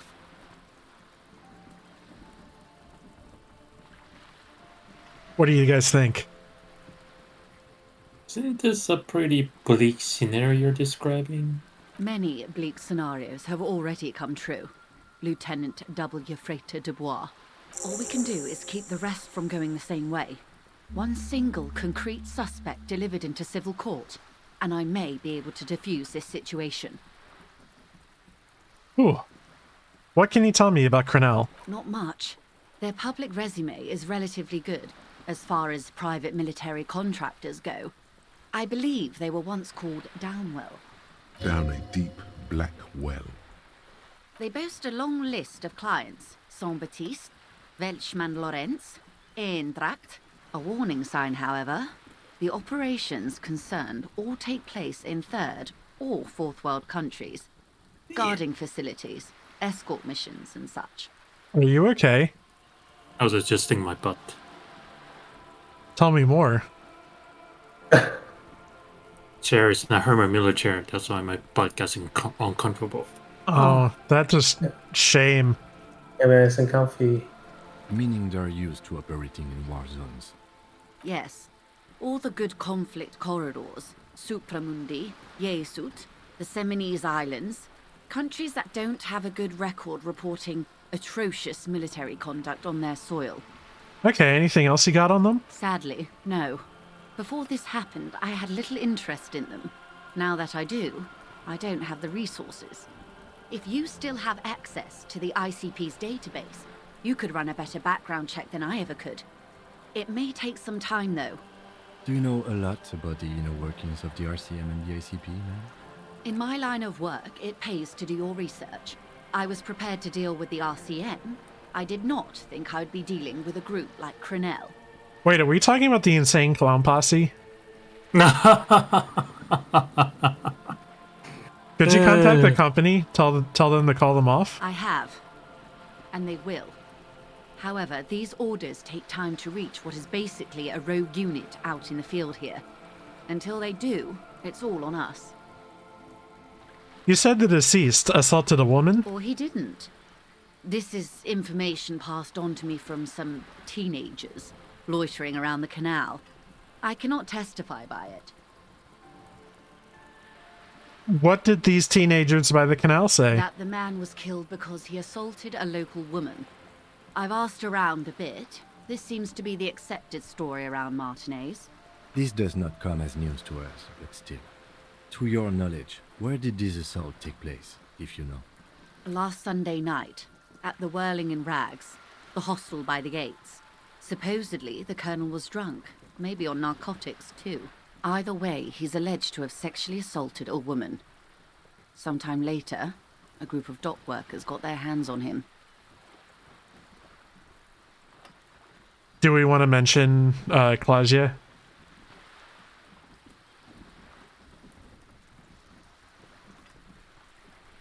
Where do you think that'll lead us to? I don't know. How forthcoming do we want to be with Joyce? Where do our loyalties lie? That sort of thing. She screwed us over. She gave us a bunch of money earlier. She did. Acting on it makes it a bribe, Andrew. We're a bad cop, right?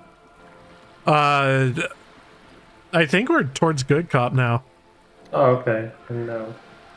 We're cop fluid. Okay, so we don't mention her.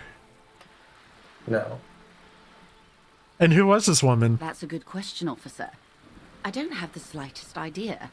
As I said, it's a rumor. About a rumor. In any case, it's what the colonel's remaining colleagues believe. This colonel. The one who was hanged. Did you know him? If you mean did I see him alive? Yes. But I did not know him. You don't know how you know. It's not written on her face, nor in her voice, but she had sympathy for this man. You liked him. Liked is a bit strong. He was the most charismatic among them. He handled all the talking. His departure left a major gap in the group's communication skills. His name was... Lely. His service name. A nom de guerre, most likely. He wouldn't divulge his full name.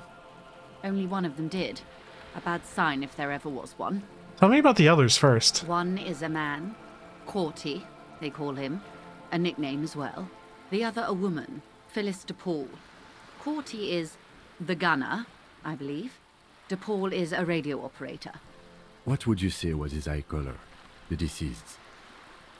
She closes her eyes, trying to picture the man's face, then shakes her head. I can't remember. That's all right, man. Anything else? Nationality? What would you say was his age? He was 40. Or 50.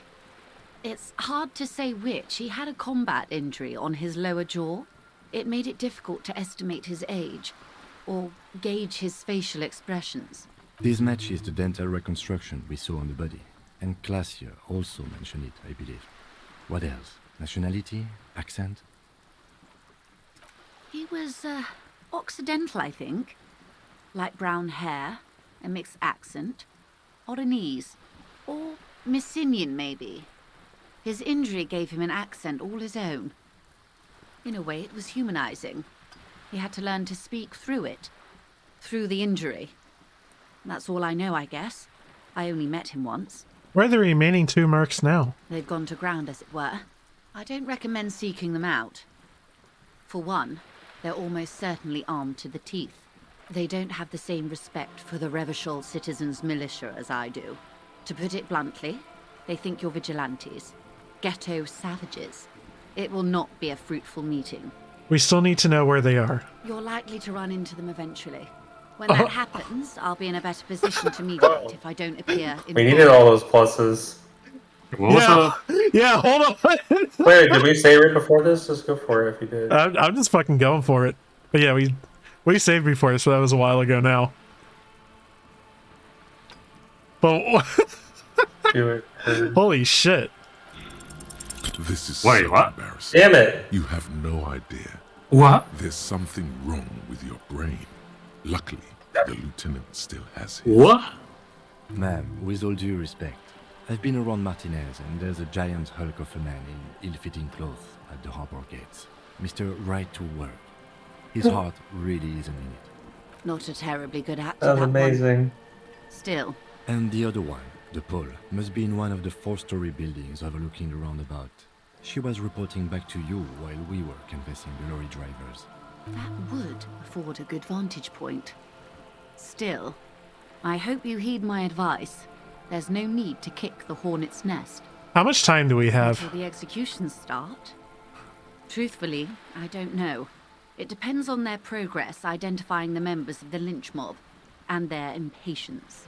They don't report their progress to you? Not on this matter. I'm afraid they consider this a personal initiative. 5 days, not more. Maybe sooner. It's a matter of days, not weeks. I am sorry to have been the bearer of bad news. If there is anything else I can help you with, please ask. Now, can you tell me about these tattoos? Of course. Excuse my hesitation before. For about half a minute, in silence, she wears fingerless gloves. Her fingernails are cut short and fractured, like those of a working woman. It was taken with a trigat not long ago. This is the man's upper body. There were no more markings on his hands or legs. Let's just stay quiet. Her mouth is relaxed. The accordion lines near her mouth vanish. The pearls of her eyes move slowly on the photo's surface. She has no excess of emotions for this cadaver. Has she seen dead bodies before? It's likely. What do you think? Sorry. I was trying to see if I can read the web of interdependencies between these points. The stars. I can't. But that's how you read this story. The points themselves don't have letters, numbers, anything. Their size, location on the body, and distance from each other tells you what they represent. Like Vias on a microcircuit? Close. Port cities. This is an Oranese map of the waterways, a sailor's tattoo worn by wayfarers of the Dolorian century. Over 300 years ago, the sailors would mark their bodies to map their travels. What's the use of this map? The sailor's soul would use it to fly back home if they should die abroad. This is a sort of contraption to be reeled back in by. The silver cord, they would call it. Where is he now?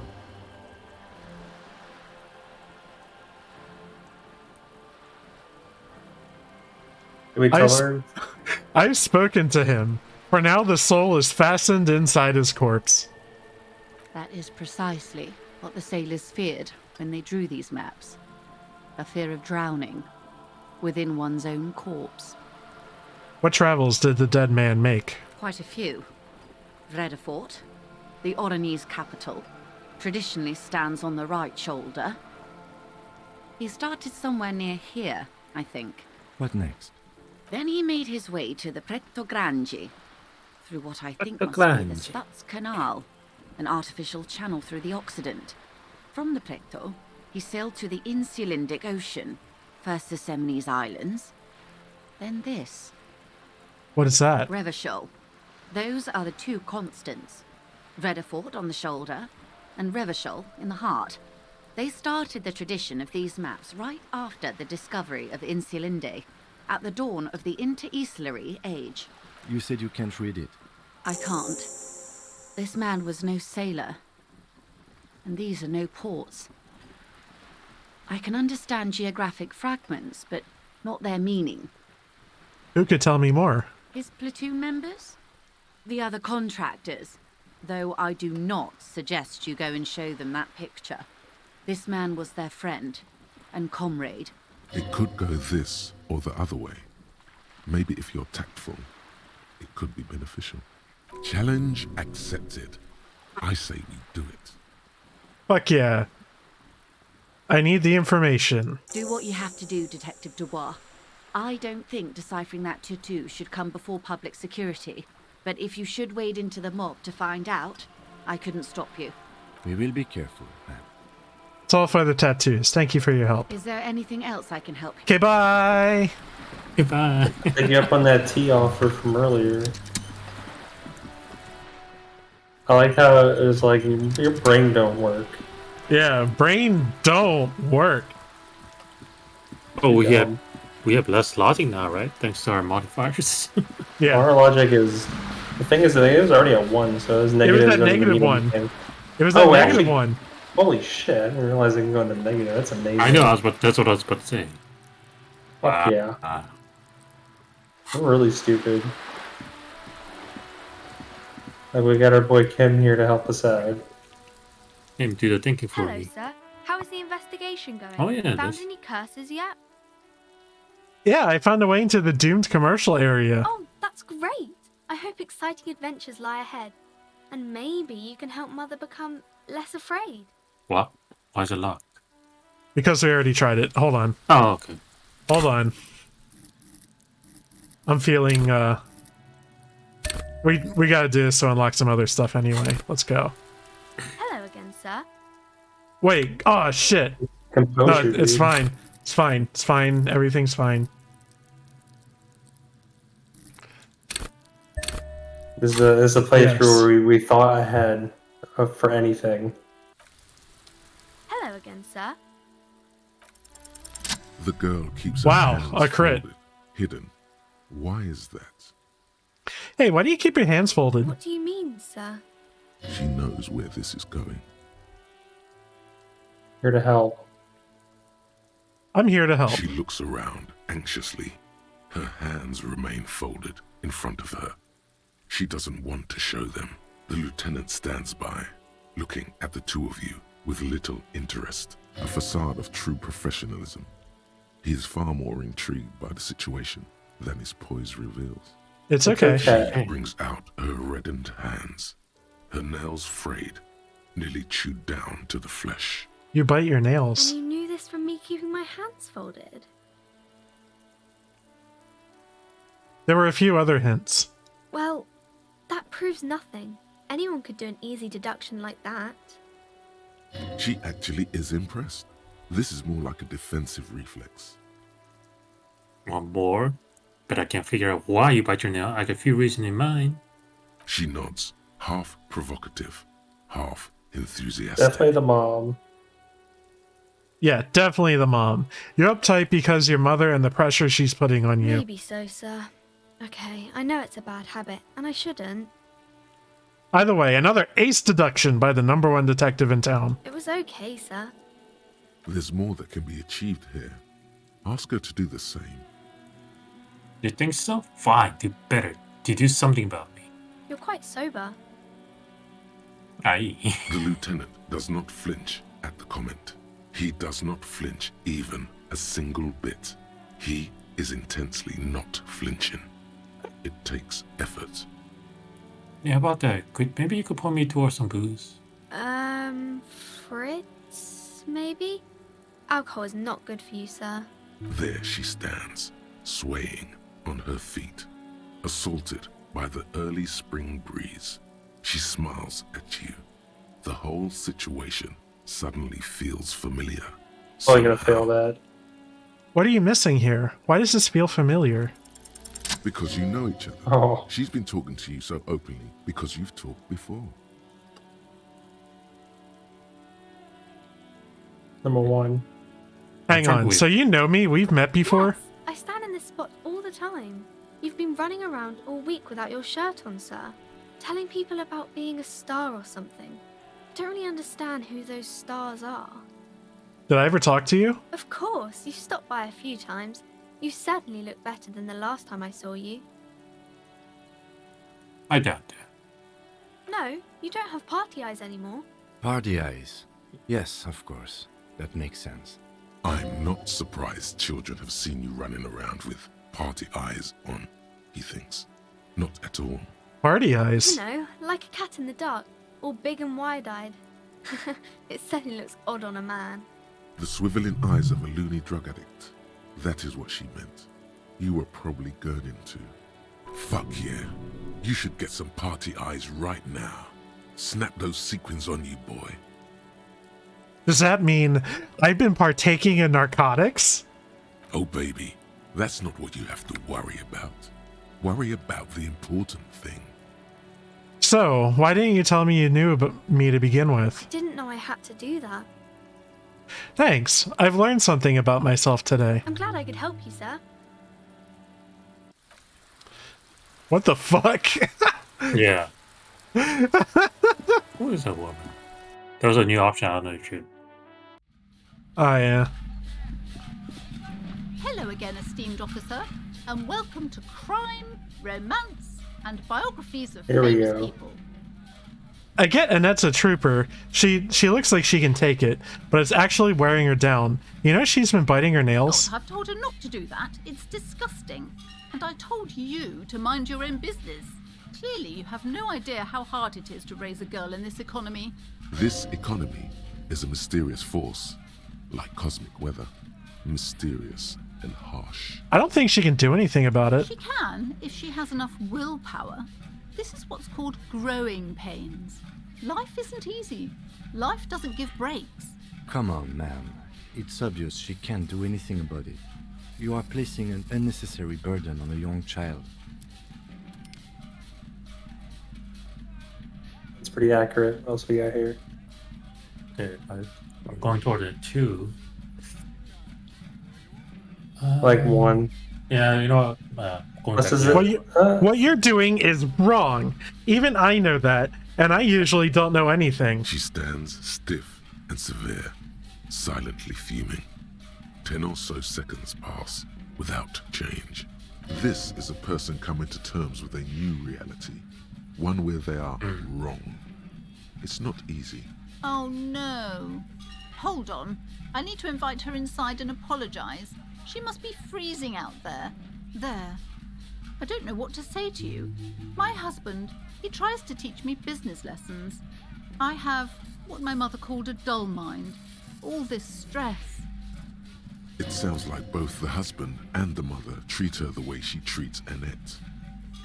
You're like Annette to your husband and your mother. Oh, well, my mother was horrible, of course. Absolutely perverse energies around that person. But my husband... My husband is completely different, of course. Is his husband Annette's father? Yes, my husband is a successful entrepreneur east of the river. If only he were more involved in the business we're running up here. No matter. Soon we'll both be off for Grand Couronne. And your husband's also involved in the bookstore? He made the initial investment. Since then, he's been what you might call a silent partner. Is she an only child? Yes, I'm afraid so. A real treat she is. It would be nice if she had... No, we couldn't have afforded more children, really. Not in this economy. Why not? We're quite busy people, you know, my husband and I. Quite busy. Children are a lot of work. You don't look like a father, so I don't expect you to understand. What gives that away?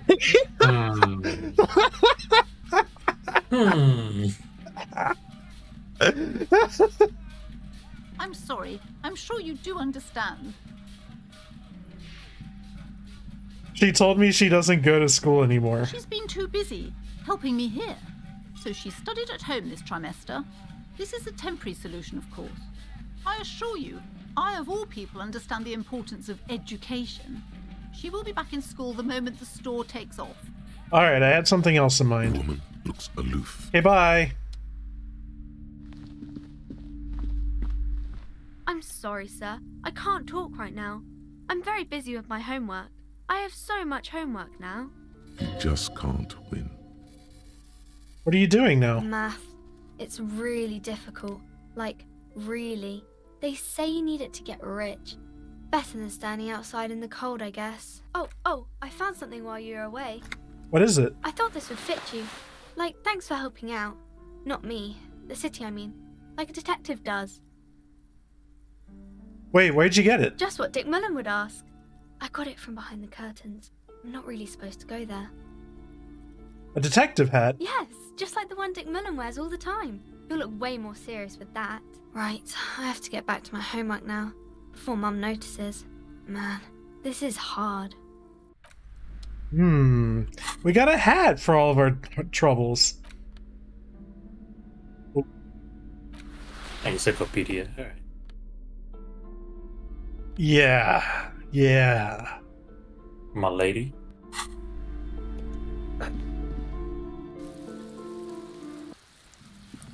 My lady.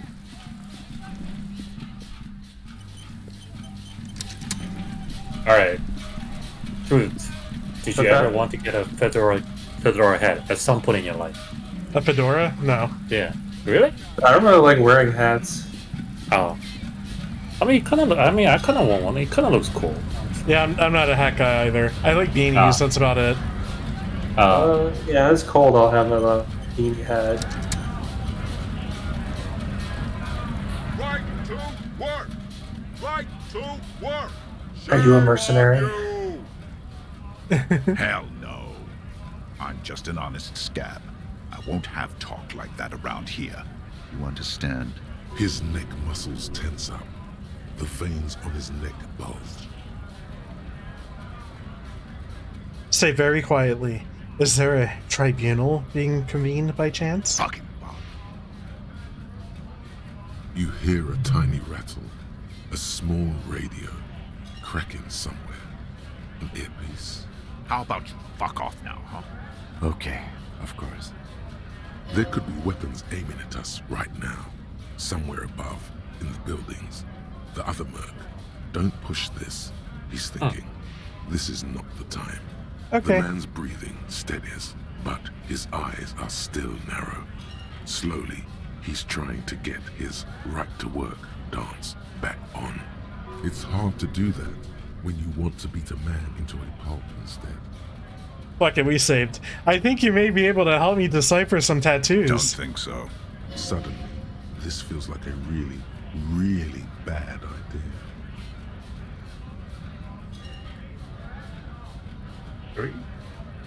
We're investigating a murder. These tattoos are on the victim's body. Silence.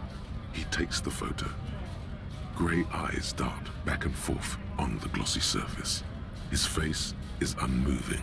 You see dead flesh in colorful rivers of polychrome, melting skin and hair. Fucking loincloths. Really did him in. Loincloths? Yeah. He's clenching his teeth. There is silent pressure behind them. Can you tell me what the tattoo means? What it means? I can tell you what this one means. Only one. Yes. Our colonel is deep in the bush here. Deep in the fucking bush. In Benital, 41. Monsoon season. He's on a reconnaissance mission. He spent a month behind enemy lines, scouting kipped villages. Nothing but fucking bugs and snakes for fun. Men are getting restless. There's talk of switching employers. With some strange emotion, this is about to get really graphic. Last moment to back off. Let's hear it. Our boy, he's only a captain then, but he knows how these men think. If they don't see action soon. At dawn, he comes upon 2 kids, breeding in the bushes by the river. Or maybe they weren't breeding. Maybe they were just making eyes at each other. I like to think they were breeding. We shot the boy. He was useless, but the girl, she was nice. A little fat, you know, but not too old.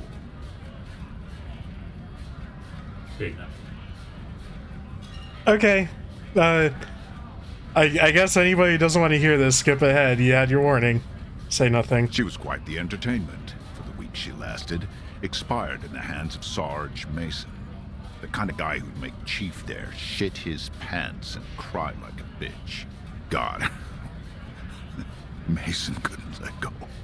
Cut the tits off her cold body and fucking ate them.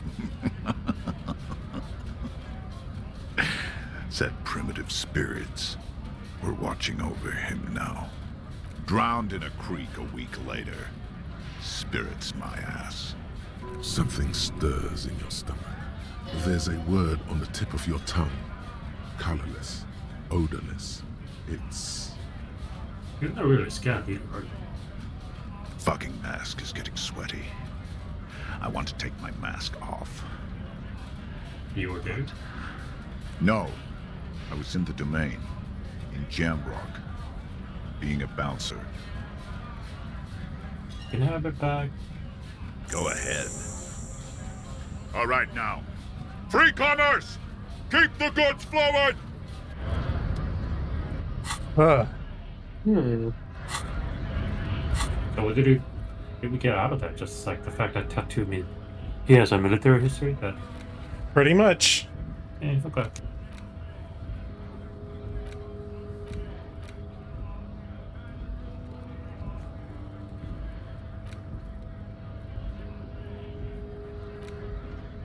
Oh, right. It's like a random quest we never completed. Yeah. Which one? The bullet. Oh, bullets still count as a separate? Okay. The bullet is still safely sealed away in a plastic bag bearing the RCM stamp. Would you take a look at this? A jacketed bullet. Okay. It would have been shot from a military-grade breech-loading rifle, not from a muzzleloader, like those typically found on the streets of Martinez. Even the RCM uses ordinary unjacketed conical bullets. This is strange. Very strange. I like this, officer. Strange means unique. Unique means incriminating. We need to find the gun that shot it. Something tells you that won't be anytime soon. This'll have to be one of those epic tasks that's open for a while. That's one of the stats we produced. Yeah, hold on. Okay. And eye coordination.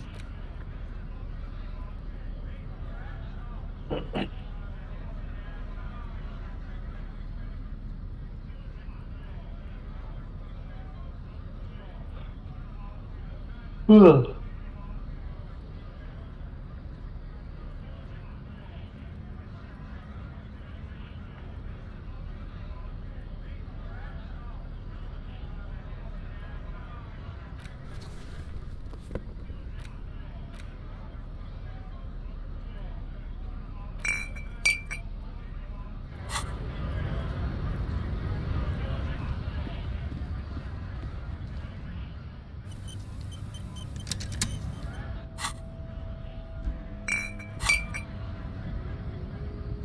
Why? Let me use my speed.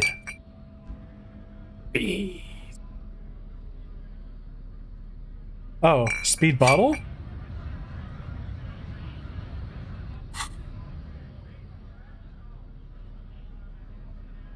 You have a drug problem.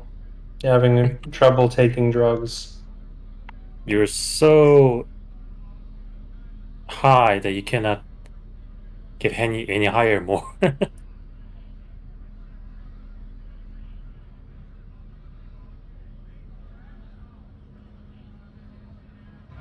Damn.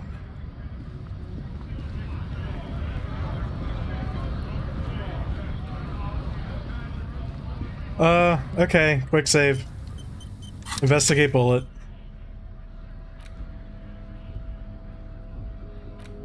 The bullet is still safely sealed up. You can't. Bam! What's the percentage?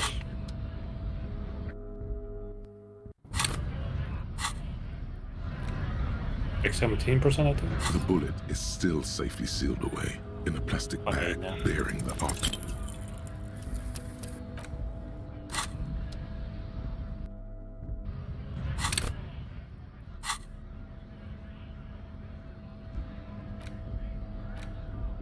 The bullet is still safely sealed. You can't remember what happened last week. What?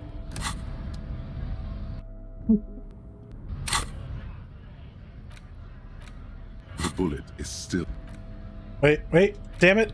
The bullet is still safe. You can't remember what happened. Bullet is still.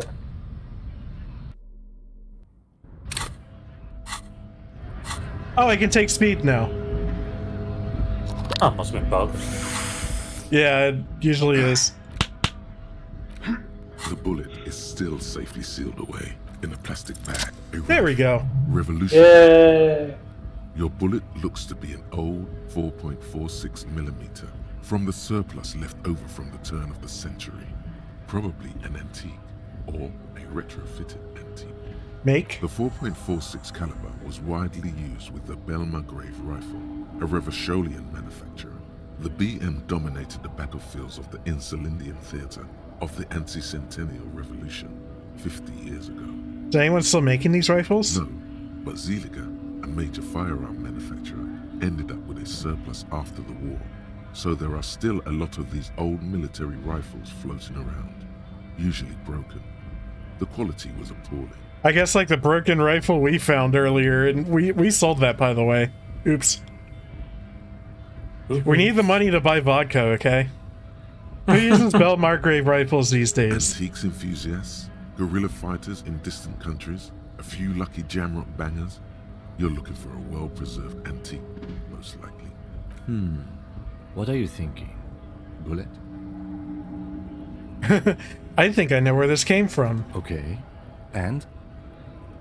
The shot probably came from a Belmargrave rifle. An antique. That makes sense. There can't be many breech-loading rifles floating around in Martinez, or anywhere in Ravachol, really. Why not? Sure, there's some arms trafficking, but the laws prohibiting the use of breech loaders we inherited from the monarchy have been effective, from what I've seen. Some new RCM recruits get impatient with their muzzle loaders once they've trained with military-grade weapons, but they realize it's worth it in the end.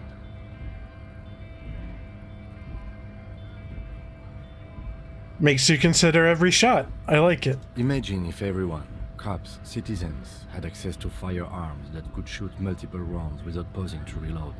After the first shot, the second, third, and so on come much easier. But back to the investigation.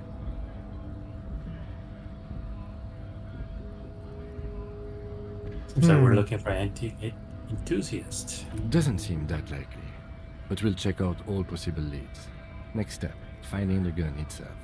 Oops. Oops, indeed. Oh yeah, I want to see what we can do with this. This is out of the envelope. A 12 to 40 month construction period and the zoning plan in the addendum. Underneath all this, Lillian's signature and an empty line waiting for a signee. Look at the zoning plan. The youth center cuts into the ocean like the bow of some great modern ship. Apparently, it's going to cover most, if not all, of the street and the square between the existing houses. It's 3 stories tall. What do you think of this, Kim? I'm no property lawyer, but it looks fine. I like the print size. They're not selling or leasing anything. It's not a perfect solution, but... Whoa, logic. Why is it always gotta be logic? Good luck with that. I'm not gonna save scum this. We get one try. Yeah.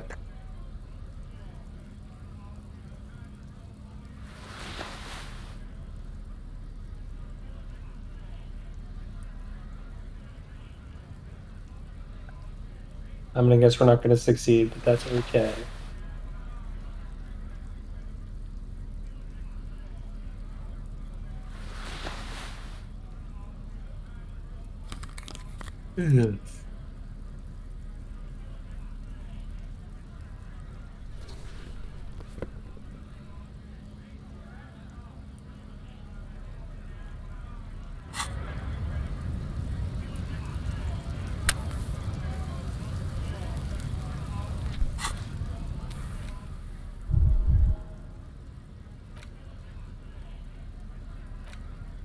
You take the legal documents out of the envelope. Damn! Holy 12 to shit. 40 month Wow. construction period and Do the it. zoning plan in the addendum. And it doesn't seem to 17% chance of failure. No Called fine it. print. You're smart. You can read. This is more bullshit than XCOM. You're sometimes. smart. You can read. Yeah. Shit. You willfully chose to only have one attempt at that. There you go. Done. Yeah, fair enough.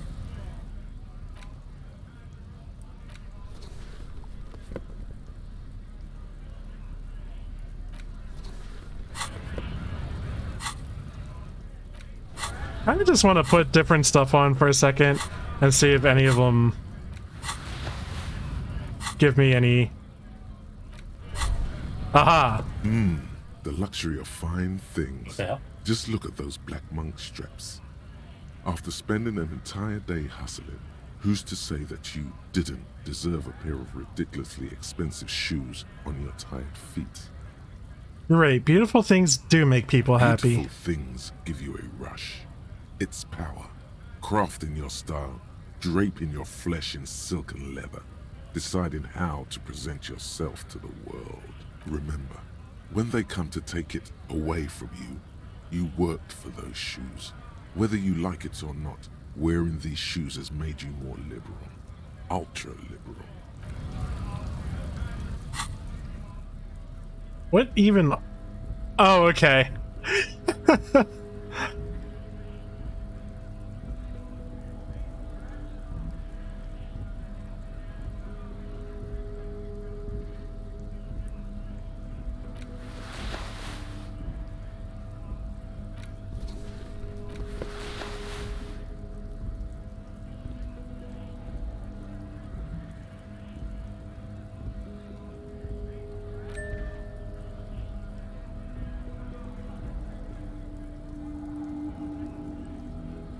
Where's the black leather jacket? Where's my fuck the world jacket? Hold on. You've been moving shit around.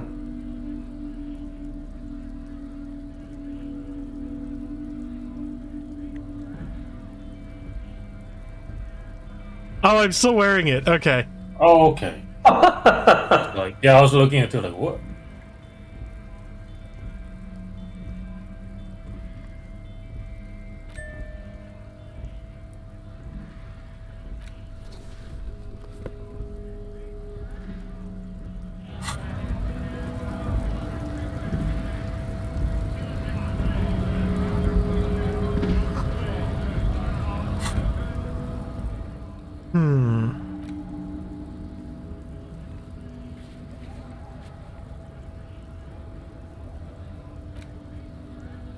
Okay, we'll confront the Hardy Boys about the drug trade, and then we'll head back over to the other side and inspect the traps.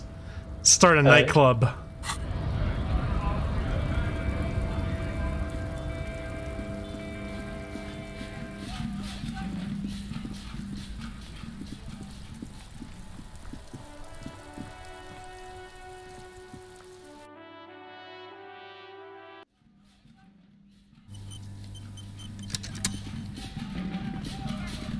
It's you again. What is it?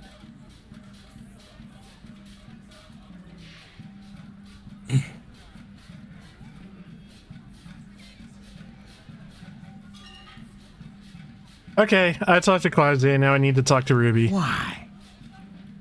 Oh god, that's long.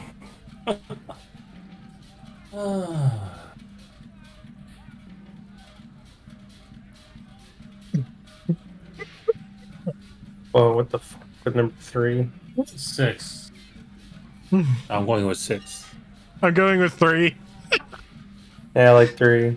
I've seen her in a laudanum-induced delirium. The paranormal instinct whispers her name into my ear.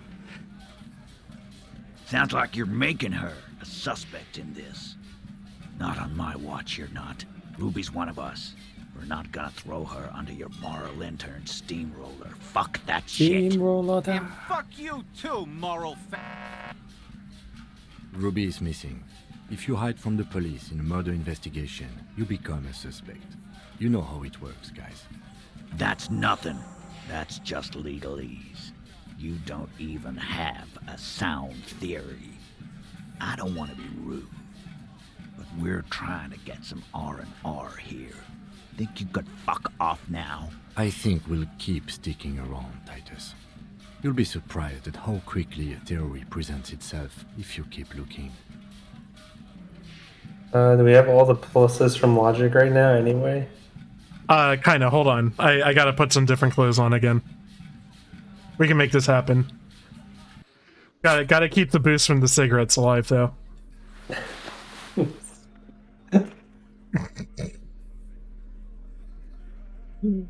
I love this game, you guys.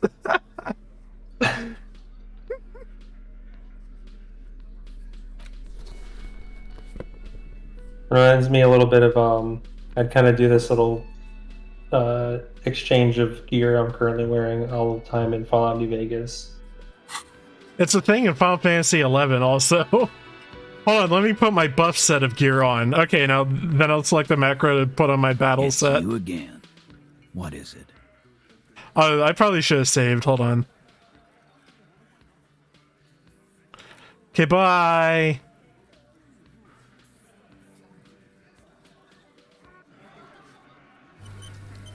It's you again. What is it?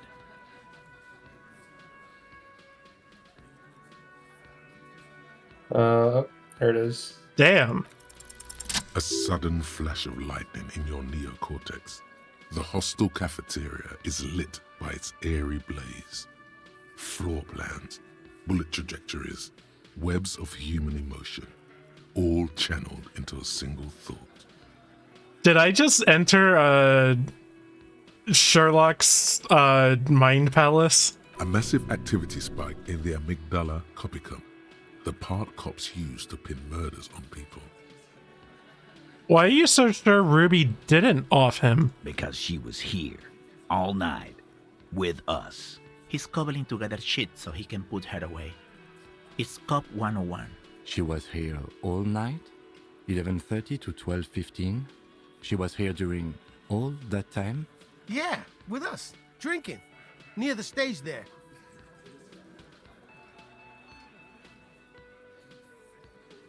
I'm heading towards the smoke. Smoke. She didn't go out for fresh air for one smoke? No. In the whole 45-minute window, she was with you all the time. All right. She took a fucking leak, okay? For one moment. Maybe went out, too. She has a complex operation to run from her lorry. She's a busy girl. Always has been. You know this already. It all fits together. Ruby, the missing Hardy, was present at the hanging and running the drug trade. Just because she was gone for 5 minutes doesn't mean she magically got to the roof and shot the merc. I've been through this. It's not plausible. He's been through it. That means he suspected her too. All right, we're in. We got Ruby unaccounted for sometime during the window. This was crucial. Now let's place her on that roof. You got his attention.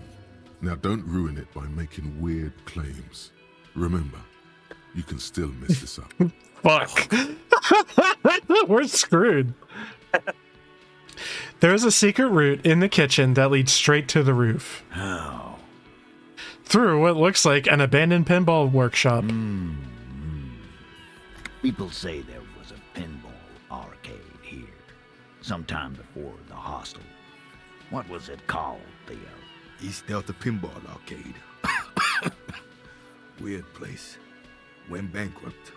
Okay, but how'd you get up? There's no room for a staircase in this building.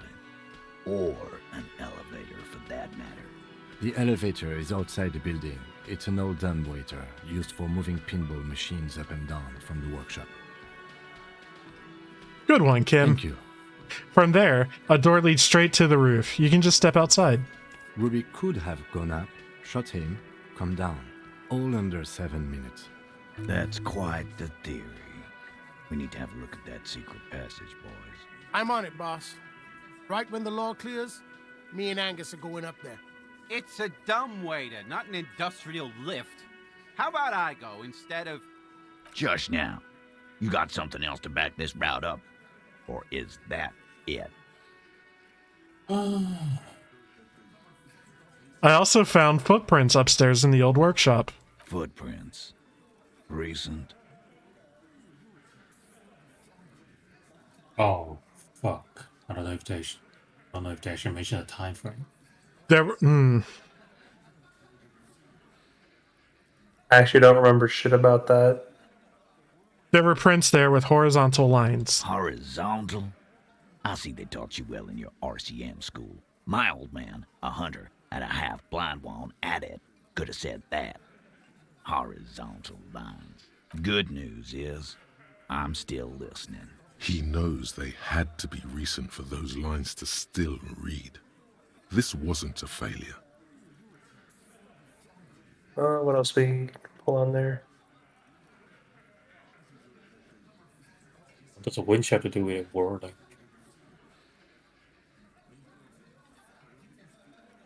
wait, is Titus actually agreeing these shot came from the roof? Or... You do agree the shot came from the roof, right? Why not? You can't draw a straight line into Clausia's window from any of the surrounding buildings. Not from what I know about Martinez. Maybe from the coast. But like I said, I've been too busy dealing with you idiots. So no, I don't think it was a sniper. It was close up. Well, we're not doing G2 at all. Yeah. Obviously seems so useless. Have you noticed the winch out back on the outer wall of the whirling? I've seen the winch. I'm not blind. You saying it's part of the elevator she used to get up there? That's right. That's one mystery down then. An architectural mystery. Doesn't much concern Ruby, does it? Fuck it. There were pinball machines in the workshop, still operational. Right. What the fuck does that got to do with Ruby?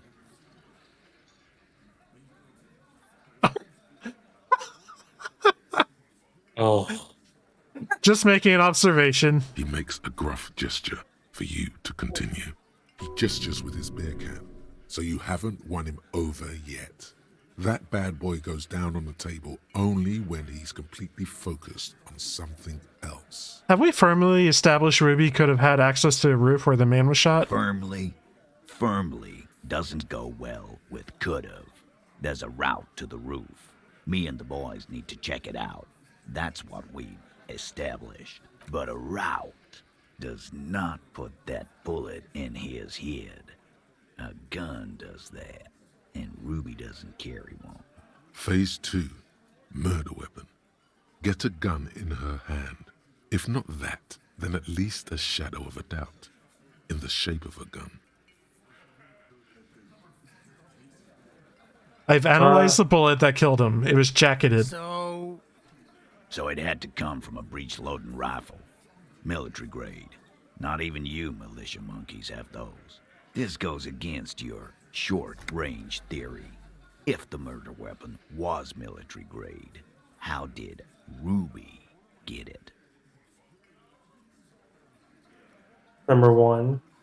Just because it's rare doesn't mean you can't get it. No, that's exactly what it means. That wasn't strong.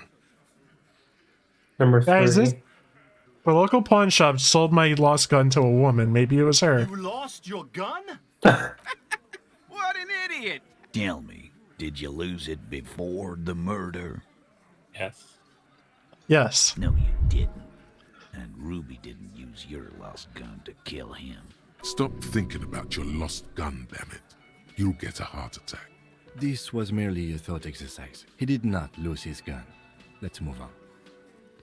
Guys, this is Revachol. Anyone could get a gun around here. Anyone. Fucko, Ruby and I are pretty tight.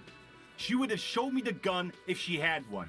She knows I love guns. Yeah, everyone knows Glenn loves guns. I don't know, Glenny. Ruby's a little secretive, isn't she? Wasn't like she told you every little thing. Look who's finally speaking. Ratty's been uncharacteristically quiet since you started theorizing. Maybe he has something to gain from implicating her. He probably just doesn't like her.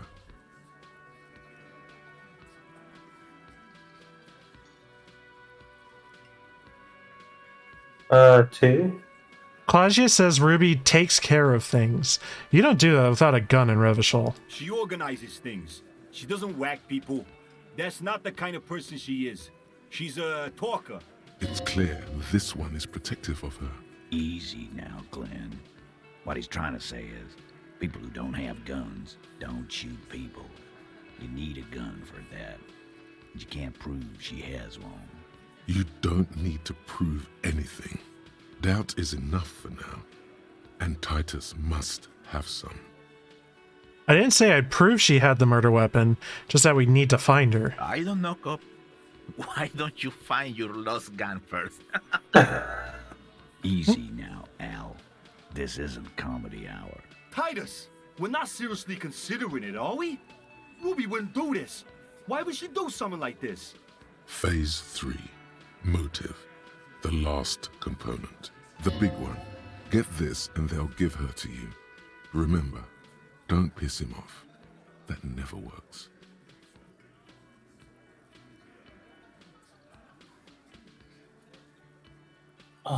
Number 1's pretty strong.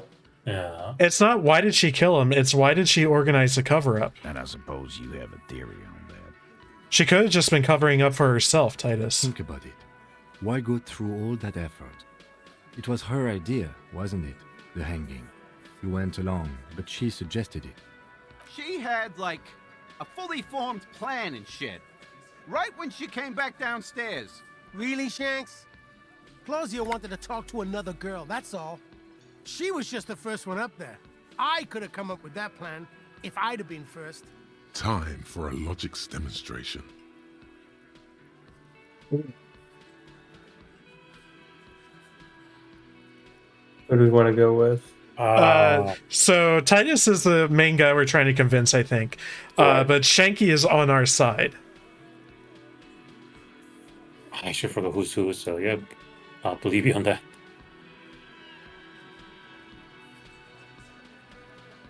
So you're leaning towards Shanky? I wonder if, well, actually, I wonder if Shanky goes Or- like, why? Yeah. Shanky goes like, wait, why'd you choose me? Crying like, I want to. Let's do Eugene, I have a feeling. Eugene, let's assume you killed him. He scoffs. Think. You kill him. Get up there. Shoot him. Get down. Would you prefer to go on trial with your friends as part of a lynch mob, or alone for committing murder? The man is silent. If she used us to cover her own shit up, well, that's a serious violation of the Hardy Code, boss. Which is why she didn't. She would never do that. Why aren't more of you defending her? This is fucking stupid, Titus. Glenn, I thought the same thing when she skipped town and left us in this shit. Oh, so he didn't rule her out completely. And she skipped town. This is good. Oh, as we learned previously, selecting every option might fuck us. I don't know if there's any more of these you want to pick.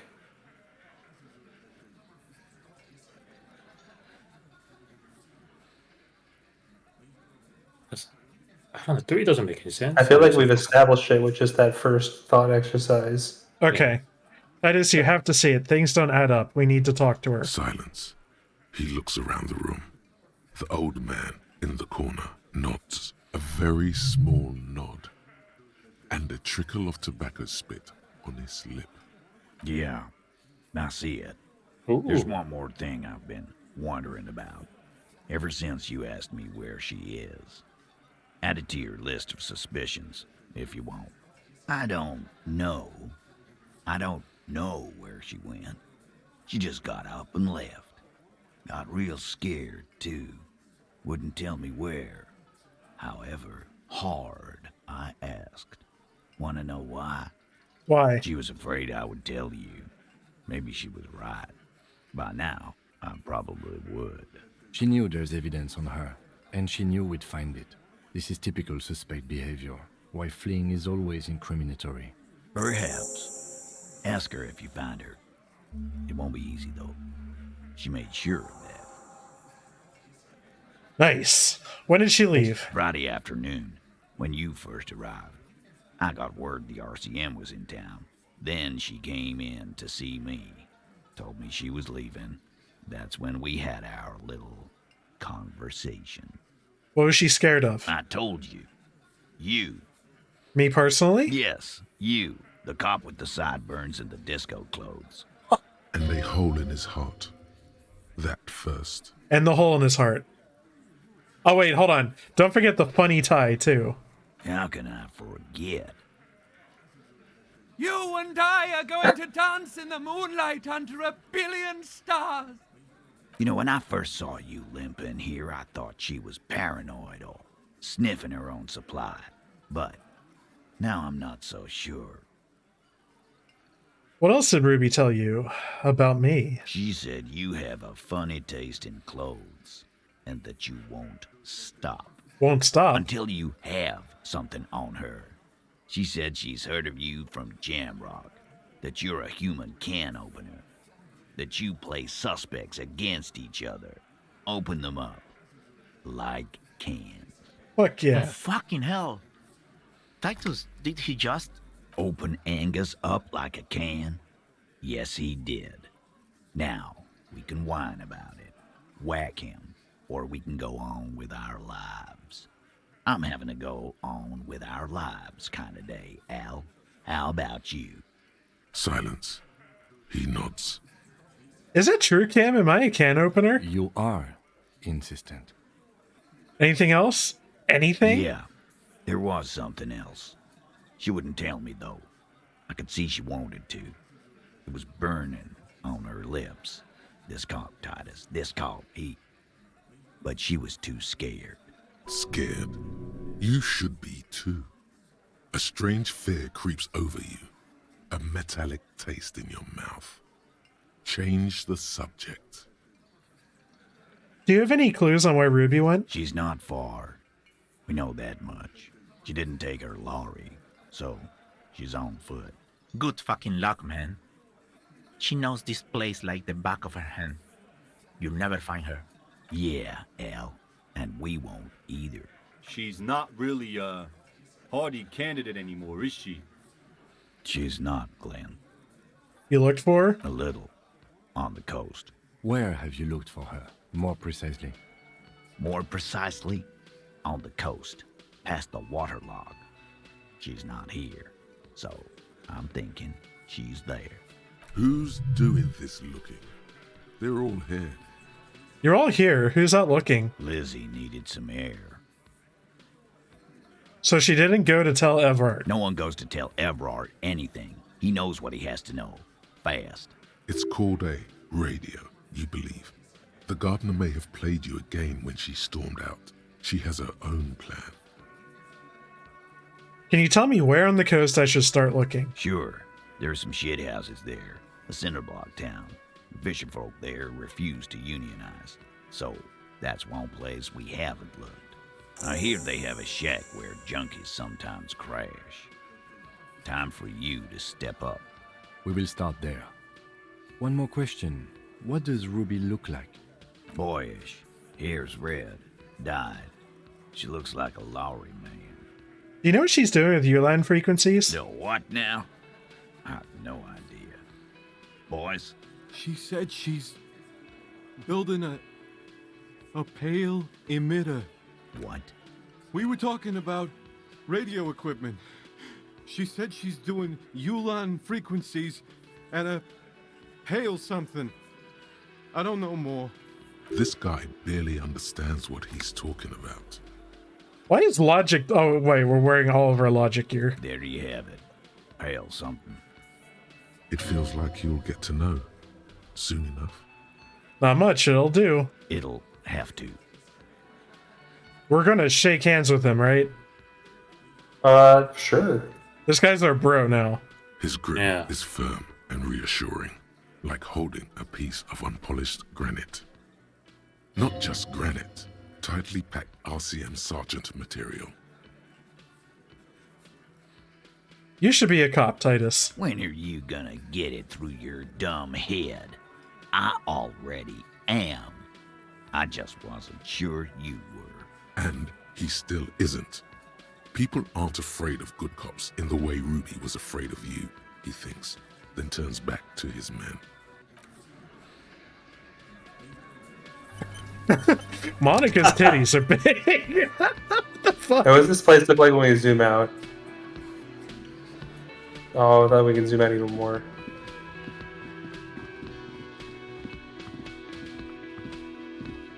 Hey.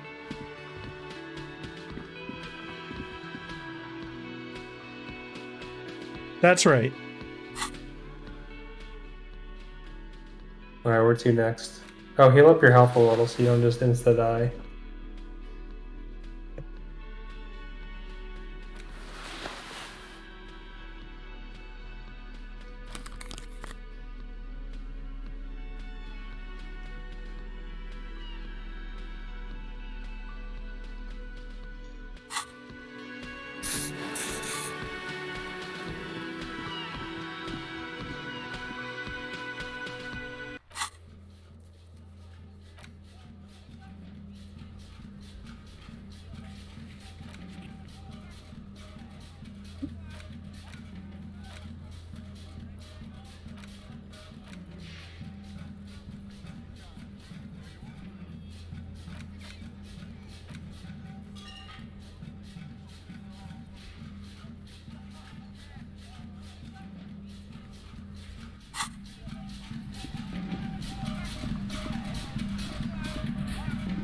Okay, so I think we're pretty much just going back to the shacks.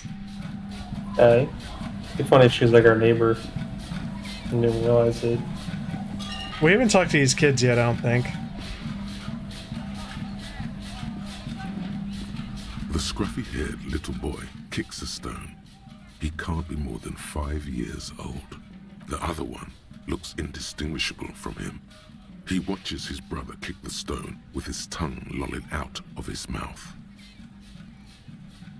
You guys look identical. The stone-kicking one becomes frantic all of a sudden, as if that's something to be scared of. The obvious fact that you just stated. He looks just like me. Yeah, I said that. The boy doesn't answer. His brother throws another rock. Both of their hair is covered in some kind of dirt. The rock kicker was just being shy, but now he's enthusiastic again. You're bad with kids.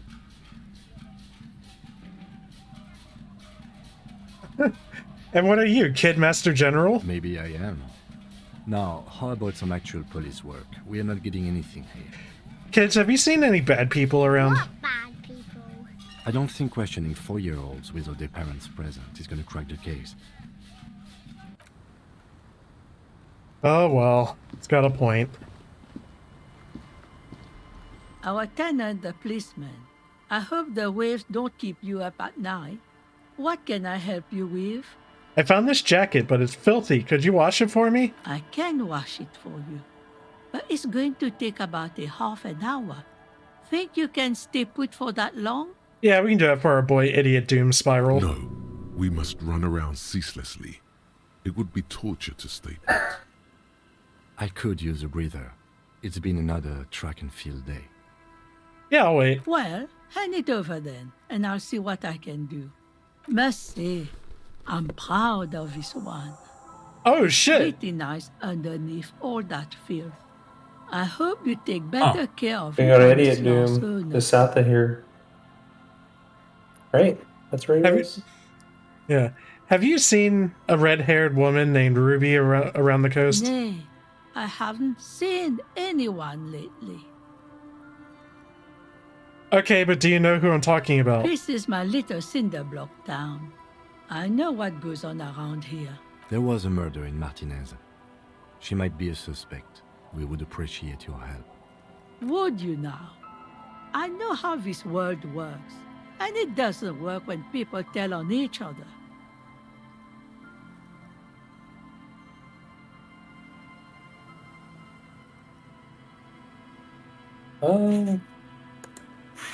This isn't about the Union, you know. You don't have to worry about retaliation. Ah, I should have known. This is yet another Union mess. I'm not afraid of them, you know. We are not in the habit of being afraid around here. Enough of this. She better start talking right now.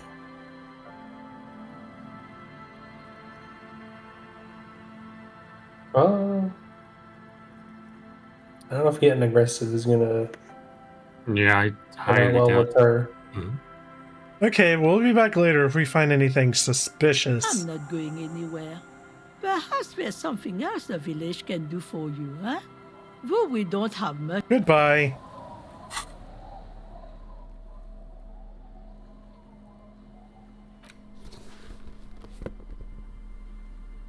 Are you trying to convince her to sign the document?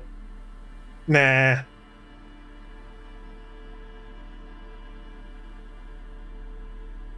Unless there's like a shirt or glasses or something, we probably have the full set here. Nice.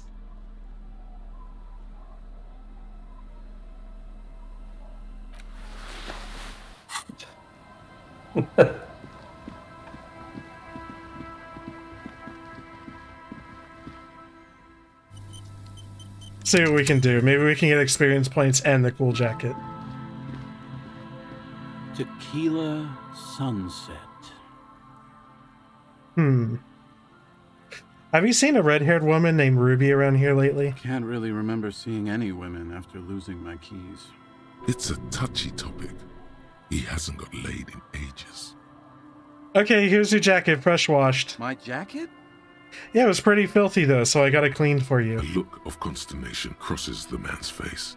He looks at you, then at his bottle, then back at you. What the fuck are you talking about, Tequila?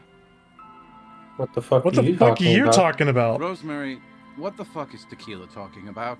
Oi, that's the jacket you stole 2 weeks ago. From the kid who was making it with his gal on the beach.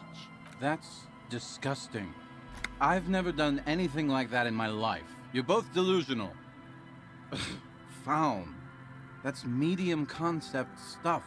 I'm calling it. It's neurological. You're lost, I'm keeping it. That shit is so medium concept, I wouldn't touch it with a stick. But yeah, okay. I'm sure it looks great on you. It's an okay jacket, if you're into that look. Okay, let's step aside for a second. I have something I want to talk about. What? Here, now? I've been meaning to have a little chat with you about your sense of style. My style? What about it? It's, well, a little eclectic, don't you think? How would you even describe what you're wearing? Superstar casual. Casual. Well, I can't say it doesn't fit you. Still, you might try branching out a little. You know the expression, the clothes make the man. The right outfit in the right situation can make all the difference in the world. Oh, I wouldn't be insulting. No. You're a sharp-dressed man. We could be style buddies. Let's not get ahead of ourselves, detective. A warm smile. Anyway, we should probably get back to the case. Let's go. What the fuck, Kim?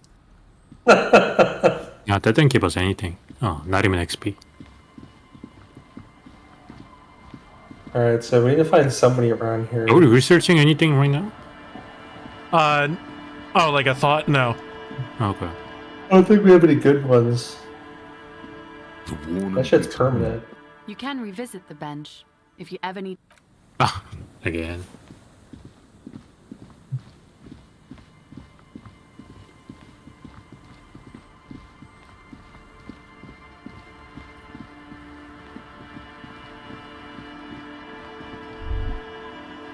A drop in temperature, an easy flow of air. An Oh, empty here we street. go. Before you, a thoroughfare unjammed with lorries. No more drivers smoking on hitch steps. Just silence. What does the smoke smell like? Chemically sweetened. Across the road, a forgotten bus stop. Corrosion has opened a hole in its roof. An elm tree watches over the building. Its branches are dripping with rain and snow. The road is smooth and motley. Craters filled with a black asphalt. The asphalt, first laid, is grey already. A row of tenements are under construction in the distance. Who are the people who live across the road? A tub warm with water, white with soap. A man bathes while radio waves transmit the lottery numbers. 4, 18, 21, 4, 1. A modern washing machine rattles a drawer full of silverware. His boyfriend is on his way home. He brings tins of meat and vegetables with him. Their pockets are heavier with money, but only slightly. What about the bus stop? Number 312D. Young girls used to come here, huddled up, hoping for more warmth than their thin coats give them. The bus took them to school. It has not run for 8 years. There were not enough girls to sustain its cost. What about the road? Craters pocked the surface. Children played in them until heavy trucks full of black pitch rolled in. The landowners have filled the craters with money. It is a vital artery of the flow of trade. There's one bump on the road. A dead dog lies flat about 200 paces away, right at the turn. A dead dog? Tragedy comes from the wheels of a fast RCM vehicle, hurrying to work. The cold washes over you. The sound of the sea has grown distant. Is this the game randomly informing us that some time ago we ran over a dog? The wind moves the aerosol. A detective stands behind the green barrier. A breeze moves a curl of his hair. I mean, it got us a quick, like, small XP at the end, but I'm just like, what the hell was the point of that? Oh, okay, we can't go farther that way. It just ends. There's a barrier there. You can't go past that. No one can. Sounds like an invisible plot wall.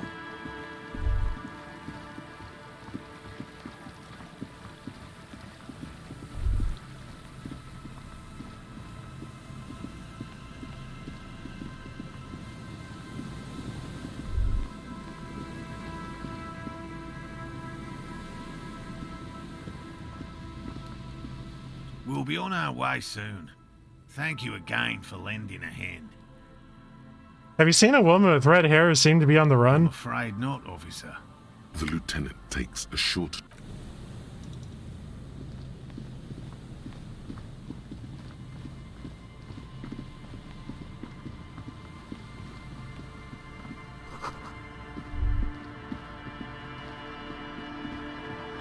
There's a trap in the reeds at your feet. Looks like the same one you saw Morel set before. Same mesh, same wiring. Look around. Behind you, the ruins of a residential building loom over the reeds. They whisper amongst themselves, confidentially. Snowflakes cling to their shivering stems. When this district was booming, the reeds were kept at bay. Nothing obscured the freshly painted facades. Nowhere for drunks and adventurous teenagers to hide. Now only the wind blows. Let's reach for a trap. Locusts are crawling around in the trap, confused but uneaten. You see no carnivorous reed phasmid gorging on them. Big surprise. Anyway, 1 down, 3 to go. Damn, I was really hoping it would be in the first one. No, you weren't. Leave.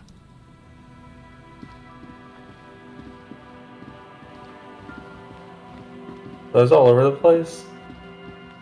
There's like 3 of them, I think. A scattering of bullet holes is spread across the cracked wall, reaching from one corner to the other.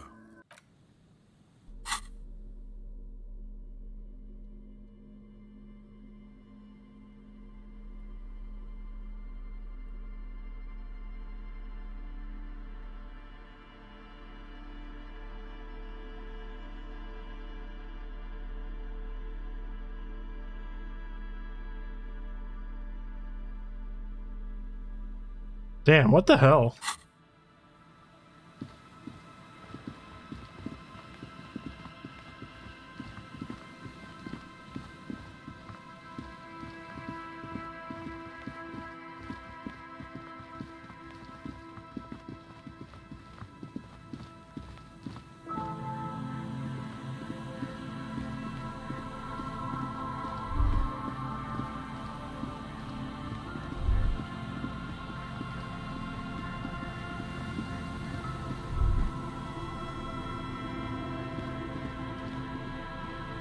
Oh, did they just leave?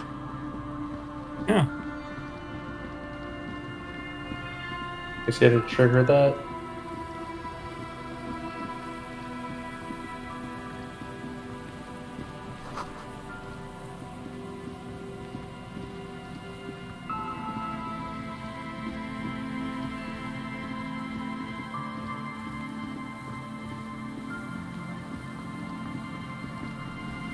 Money.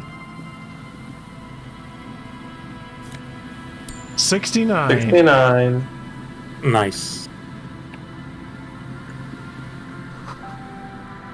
Damn it. The smell. It's awful and familiar. What is it? Don't you recognize it? That something cold wakes in the pit of your stomach. Fear. Kim, what's that smell? The lieutenant has already brought a handkerchief to his nose. Eyes up, detective. Something's not right here.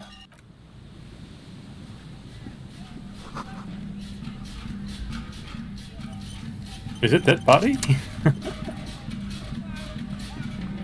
There's some tear, an empty cigarette package, and a crumpled kebab wrapper in the trash bin. Let's look at the tear. 2 empty bottles of Tallulah vodka and a can of black potent porter is all you find.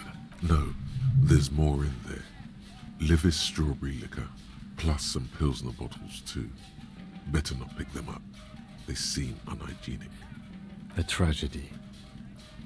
He shakes his head with genuine sadness. Examine the cigarette package. Whoever tossed it here was a heavy smoker. The brand name reads Red Astra. Now, this makes partying look bad. Still, don't let it sway you. You're responsible. Examine the kebab wrapper. You see traces of mayonnaise and ketchup on it, as well as a tomato wedge. The wrapper reads Shish Kebab Revachol. It's hard to concentrate in the smell. The sea air brings some relief.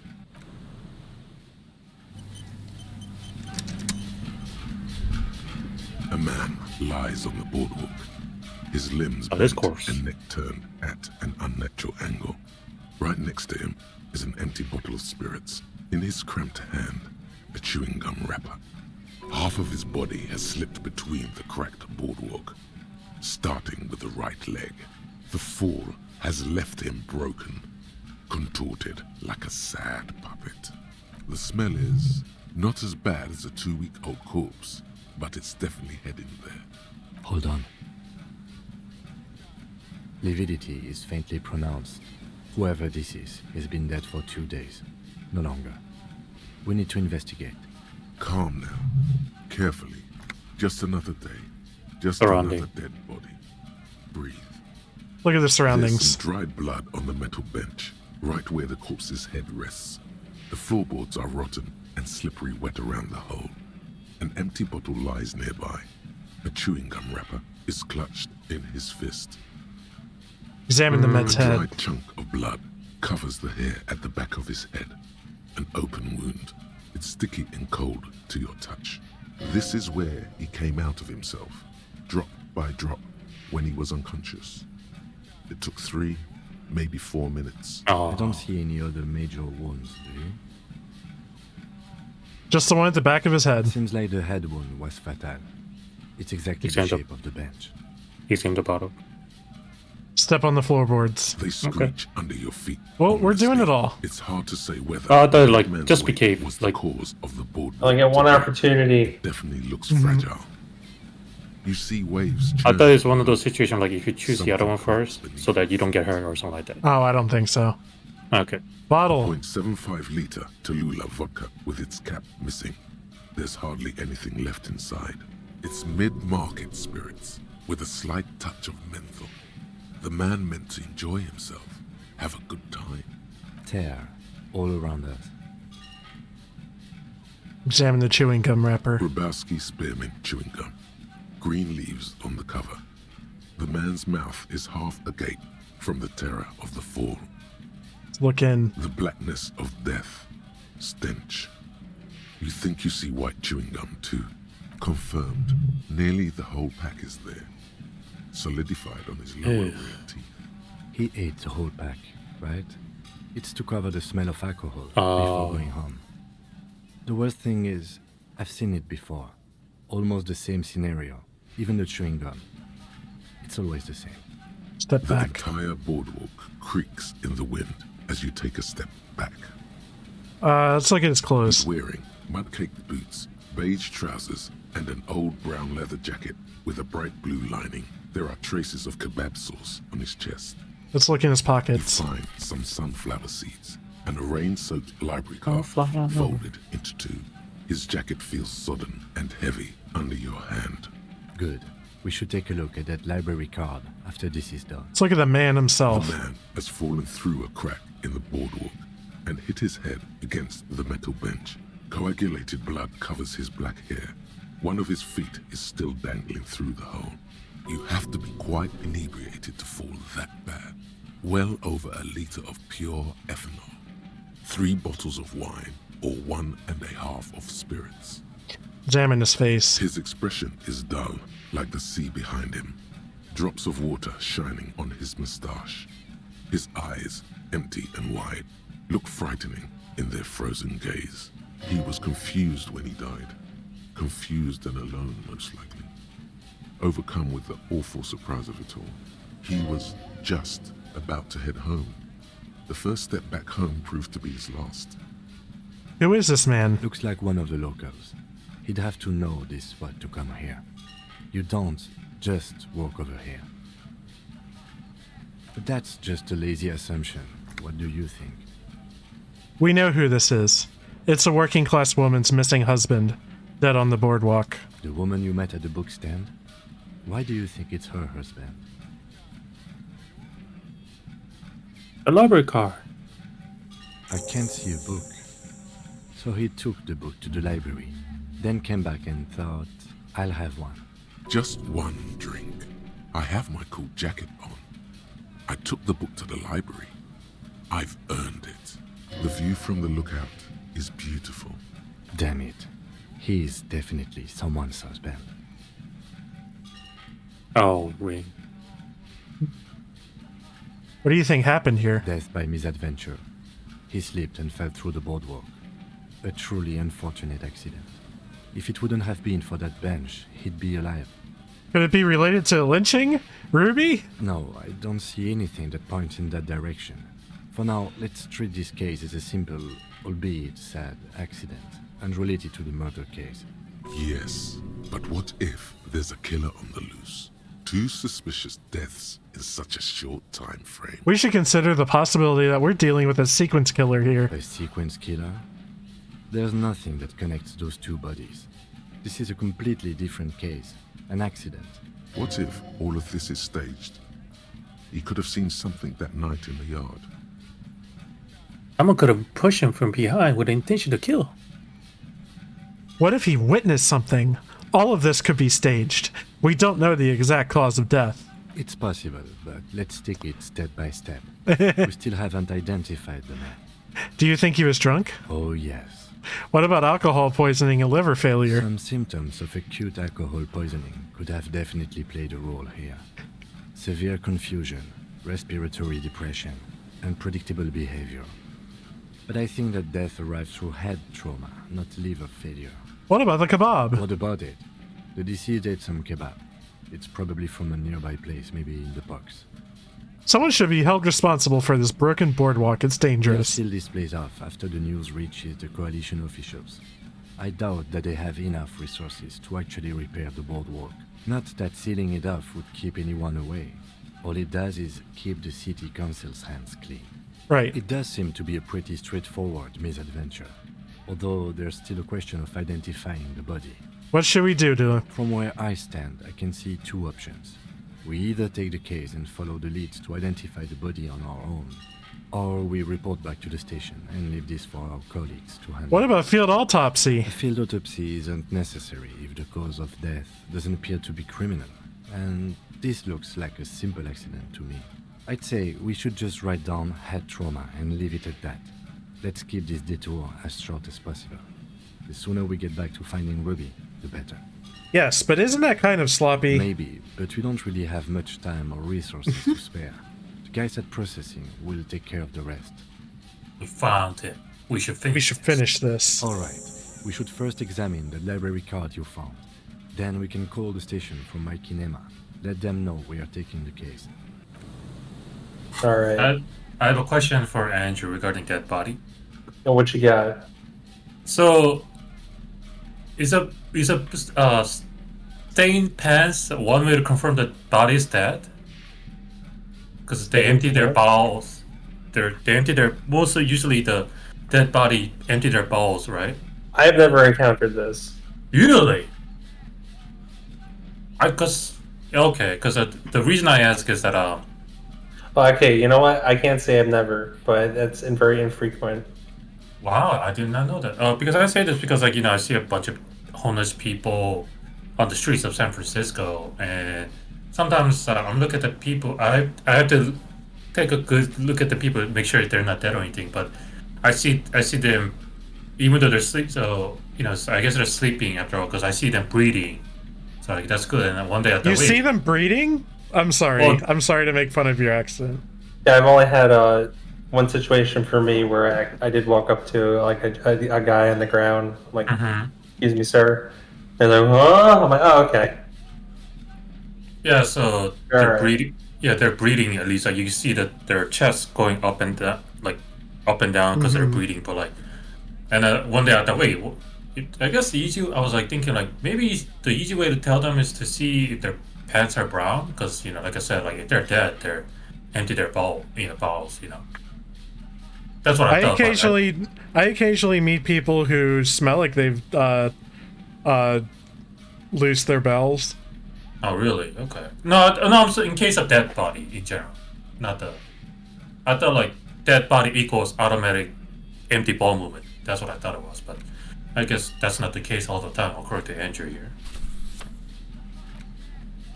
Let's look at this library card. The library card is folded into two and still slightly wet to the touch.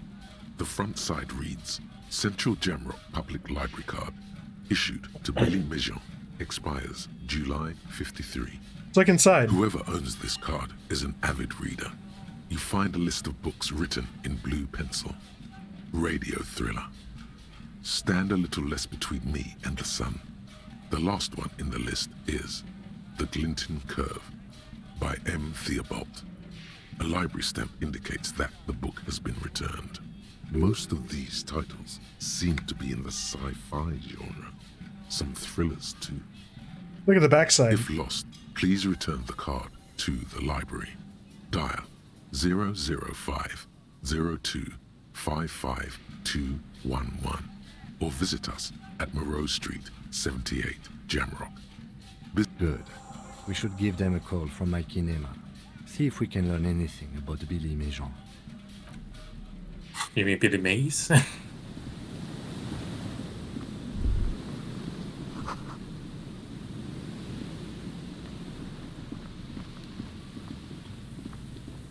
Tasty.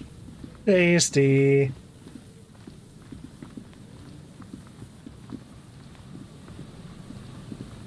Yeah, I don't know how much more you want to dwell on that subject, Kevin, but Jihun, if it's a suspicious death, we remove all of the articles of clothing and other things like jewelry from the body.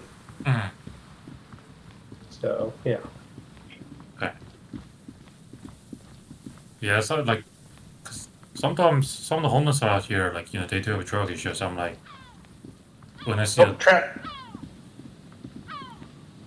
A familiar apparatus lies among the reeds, another one of Morel's traps, weighed down by stones to keep it in place. Do you think we'll find a plasmid? Coastal breeze. They seem to be waiting for something. Captain The wind Phasma, picks up whatever air we're looking near for. the Cape's End, surrounding the narrow strip of land from 3 cardinal directions. It's cold for this time of year. Reach for a trap. This trap is also full of panicked locusts. No sign of any cryptozoological beast inside. Another empty trap.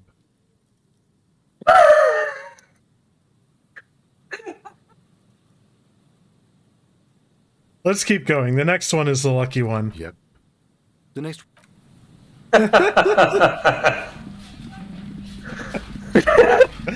Kim is just so unimpressed.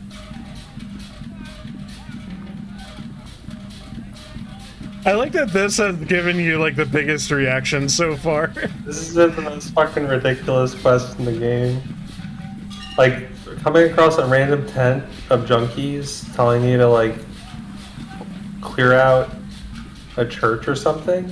It's like bizarre, but like I get it with like the atmosphere. But this whole cryptozoological thing is really weird.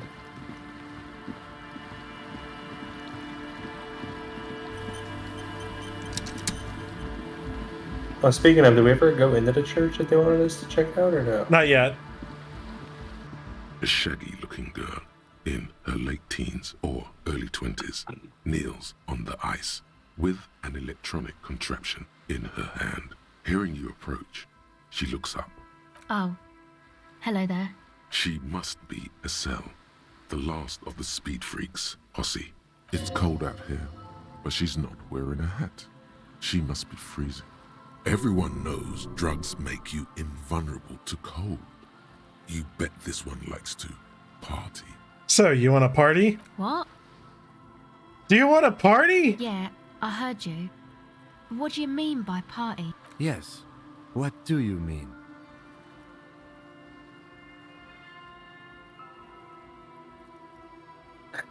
Hold on.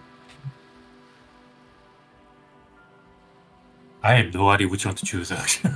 I mean, we buy drinks, and right there in the liquor store, we get those bad boys in us. And then you tell me what you think we mean when we say party. Thing is, I haven't said party. Stop it, Kim. You're spoiling everything. And neither have you. Had you let me in on the script of this play before you performed it, I could have gone along. As it stands, the entire line of questioning has been compromised. We have nothing left to do but hold this was a play on your part, and to move on. Now, we have some questions for you. Like what? Have you seen a red-haired woman around? No. Just no? It's pretty desolate here. I only hear the dogs bark at night and see the shadows move down the coast. That's good. No neighbors to complain about noise when you get the club going. Exactly. It's our chance to turn the grim desolation into an overwhelmingly fun dance party. What's that device you have there? This is a portable recording device. It's for field recording. Low quality, but still. And the wires? Actually, just one wire. I picked on it till the braiding came loose. The wire leads to a contact microphone. What's a contact microphone? The contact mic records sounds from inside things, like this ice. How does that thing work? The mic? I don't exactly know. Somehow it doesn't pick up vibrations from the air. The book said it only picks up structure-borne sound, if you like technobabble. Where'd you get the mic from? Same place I got the recorder from, the Palaceum. What's the Palaceum? Oh man, you haven't been to the Palaceum? It's the coolest place in this whole drug-addled shithole. It's a music club and a synthesizer workshop on Boogie Street in Jamrock. Musicians live there, like real musicians. I once saw Arno van Eyck. Thinking about it really cheers her up. It's a long way from here, though. Who's this Arno guy? Oh yeah, guess you wouldn't know Van Eyck. Or really be a Palaceum going kind of person. Hey, didn't Piss and Fuck the World mention Van Eyck too? What? Is it like a skull thing? A skull thing? Man, you sound like 100 years old when you say that. No, you don't. She's mistaken you for an old person. Say you're cool. I get down. I don't know what that means. I grind. I don't know what that means either. It means I'm hip behind my ears. That's cool. You're right. Time has deserted me. Sucks, man. Was there something else? About the contact mic, perhaps? I had some non-mic questions for you. Okay. What are you doing out here in the cold? Recording, I guess. What are you recording? I think I'm recording cracks in the ice. But there's no way to tell. Not without headphones. I think I just recorded your footsteps too. Not sure how that will sound. What are they for? The musicians in the Palaceum used them for making music. They looped the stuff, cutting the tapes together. They make music out of cracks in the ice and keys jangling. Crazy sounds like that. It's hard to explain. Mm-hmm. Anyway, I thought I'd make some too. It's supposed to be, like, a music place anyway. I don't really know what I'm doing. They use synthesizers too. I don't have a synthesizer. She looks at the recording device, the thing she thought would fill her hours with joy and escape. It's turning out to be an empty fantasy. She feels childish, very useless all of a sudden. She is on some kind of stimulant, amphetamine or methadone, and its effects are wearing off fast. She will begin to experience more and more valleys now, and fewer peaks. Take this, you're cold. No. No, man, fuck that, I'm cool. I'm sorry I said that. I'm sorry about the fuck. It's okay.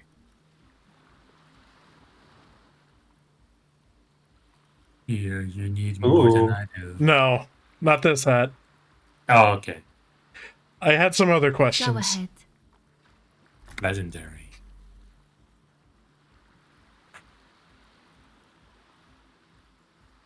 Okay. Hold the fuck on.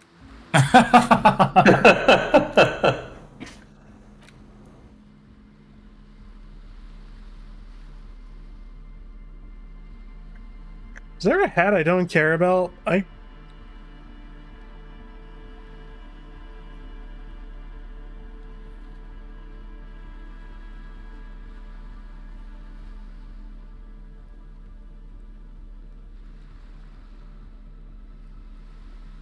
See, I feel like this hat, its stats aren't great because we have one that's just pretty much is better at it.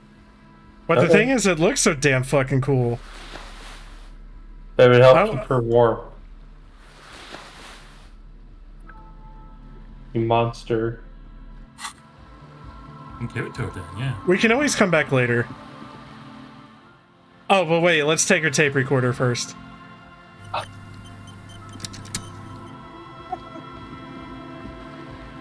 The shaggy So you talked to my associates, right? Shoot. The device is cold. Oh, we're taking this. Confiscating. Police business.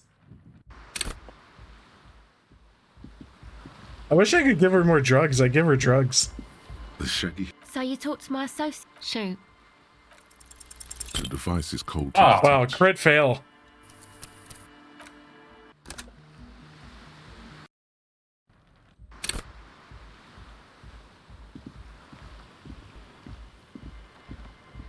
The shaggy. So you talked to my... Shoot. The device is still warm from her touch and heavy as a brick from the batteries inside. The company logo, Omicron, adorns its yellow plastic cover. Inside, the tape is rolling. The girl looks at the device in your hands. We're going to apologize. I'm sorry you have to sit here on the ice with the drugs wearing off. At your age, or at any age, in this weather, waiting for it to get dark. She looks you in the eye, her pupils wide, surrounded by a ridiculous amount of makeup. The people who built this world intended it to be better for you, but they failed. It's easier to live in their failure with this by your side. The wind howls. She remains silent. It's real. Tell her. This is not a childish fantasy. It can be a real weapon against what's coming for you now. What is? The dark. I know. I'll stick to it. Something changes between you two. She looks at you differently now. As an equal. A fellow human being.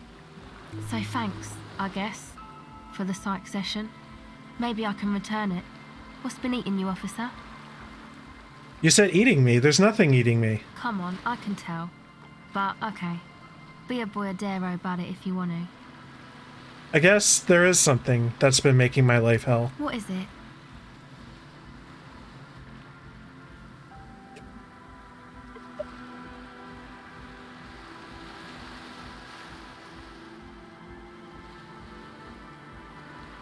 It's a 1 or 4. Which one's, I think it's a plight of the working class. Oh, really?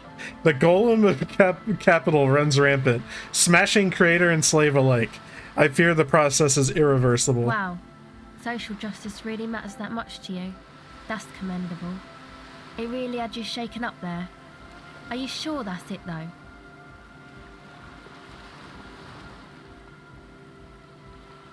I haven't seen much of this world, but from what I've seen, social justice is an adolescent term. Sounds almost liberal. What's got me shaken up is the people struggle, and it's got me shaken up bad. Yeah, man. They're pretty bad. Makes me sick, thinking about the thousands, millions, billions. How many people are there actually? How many people are there in the world? 3.6 billion, not counting those in sale. Really? That many? Reduces me to tears thinking of the 3.6 billion and God knows how many more in that soul place, crushed under the tyranny of the market. Yeah, that's pretty bad. Are you sure you're not just hung up on some chick, though? Now that you mention it, I found these letters I'd thrown in the trash. They might have something to do with it. Okay. Why'd you think that?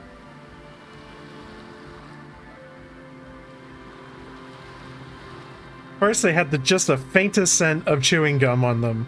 I could still smell it under the shit. Wow, man. That's pretty symbolic. Don't you think? Yes, I found that to be very symbolic too. Okay. What else? They were written in a woman's hand, and oh boy, did reading them make me feel not good. There you have it then. Chick trouble. Not political after all. Who was she? I don't remember. Really? You seem to be pretty upset about this chica. Are you sure you don't remember anything about her? I remember her scent, and that's all. Wow, man. That's some pretty strange shit. Are you sure the letters were for you? Yeah, I'm sure. Why would I have reacted so strongly otherwise? How come you don't remember, though? Is it like some selective memory thing? I think it's more about me getting so unbelievably drunk I completely erased all memory of this world. Yeah, or it might be that. This one time I did so much booze that I forgot too. Or it might just be some psych bullshit, you know? Königstein wank. What's this Königstein wank? You know, the psych thing they've got going on there. Rich people like it. People in Königstein are mostly rich. Thanks for the bullshit psych thing then. You're welcome. Might be for the best to keep that shit forgotten though. Just my opinion. If it itches, don't scratch. Yes, but it itches really, really bad. I'd like to know more about your associates. My associates? I haven't got much to say about them. You must know something about them. Of course I do. I just don't tell people about my friends and who they are and so on. I don't provide information on them. What about you? Tell me something about yourself. Me? I'm a silver bird. Okay, maybe I'll ask later about all I don't know this. what makes you think it'll be any different later, but... Your associates tried to use me to set up a drug lab. I'm guessing you knew of this plan. I did, and I'm sorry. For what it's worth, which isn't much. This is why I didn't go into the tent. Typical delinquency. You don't get to choose your posse, they choose you. Mine are idiots, but they're mine. I tried to talk Andre out of it. I don't care. I'm loco. I just wanted to know you to know I knew about the plan. Okay, but I still regret it. I should have been able to control them. And I will in the future. I promise. May I ask, what did you tell them? Once I cracked their play, I didn't really care. I'm not an arbiter. You're someone else's problem. Good call, detective. You can lose your mind trying to mediate everything these delinquents come up with. Fate will take care of it for us. We won't be anyone's problem. I'll get them under wraps, I promise. The others told me you went inside the church. What did you see there? Oh, that. You're not going to believe me. There's no point in me telling you. We'll see. Go ahead and tell me. Okay. I went in and I saw a woman next to one of those machines there. Noid calls it a mainframe. She was dressed like someone who's been raised by their grandmother, you know, strange old clothes. Had this absent expression, didn't say anything, just stood still. Go on. And then, you know, right behind her, a man crawled down the wall, upside down like a crab, down the church wall. I think the woman didn't even know he was there. He was completely silent. He stopped right before he got to the floor, then just hung there like that, looking at me, right at me. I fucking turned around and walked out. End of story. Like a crab, you say? What did this crab man look like? It was too dark. I couldn't tell exactly. You were wrong. I do believe you. Why? What would you stand to gain? Nothing. Anyway, what else? That's it for now. Hello again. Oh, okay.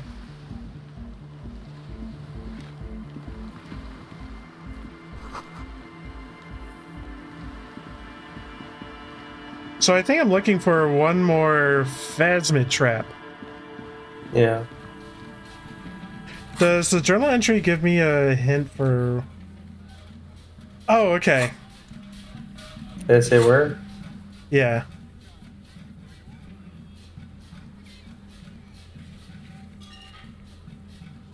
Okay.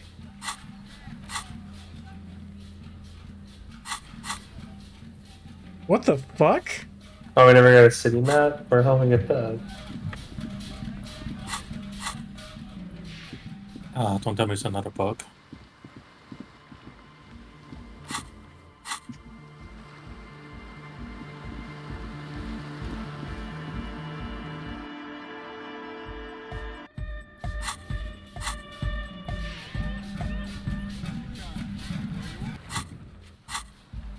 Oh, well.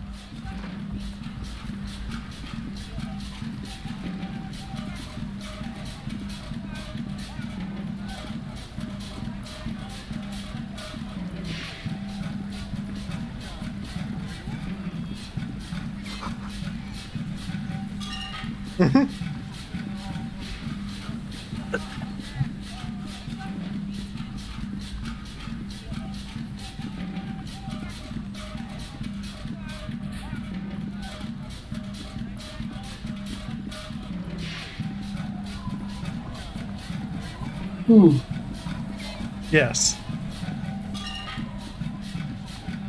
Why do they put these traps so far away? I mean, when you're chasing after This creature trap's that you not cannot too see. hard to spot. Once you know what to look for, keeping it hidden has not been a priority for the cryptozoologist. Look around. The reeds bend forlornly toward the sand. Some tufts have been crushed. Snow covers the broken stalks like a shroud. In the east, the city center hums to you. The constant, distant song. Louder on this part of the coast. Nearer somehow. And there's that cold again. Always the cold. Reach for the trap. Nothing but locusts in this trap as well. Definitely no cryptozoological monstrosity. Empty as all of them. One more of these and we're done. Oh. Bummer it wasn't in here. I'm just glad we haven't found some poor cat trapped in one of these. Oh, okay. Yeah, right. We go back to Morel now.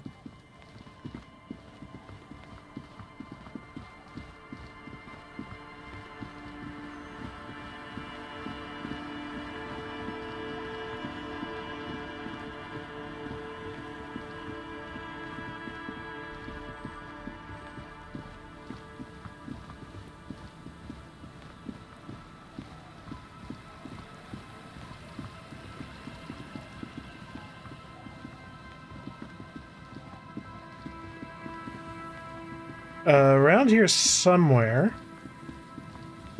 Am I too far away? Westmore.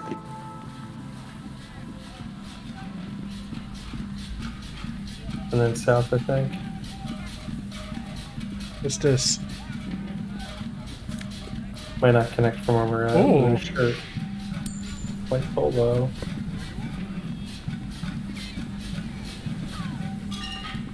This isn't it. Yeah, it was more south from here. Might have to go like east, south, and west. that about right, Jihun? What is? Like the location? East is right, west is left, north is up, south is down. And Don't really worry, guys. I'll be calling it a night soon. I'm just making that assumption. Who knows? There's no I am bad with the compass on map. the screen here to tell us where north is. Honestly, regarding a map and location, I'm bad at it if I don't have control over it, you know? There we go.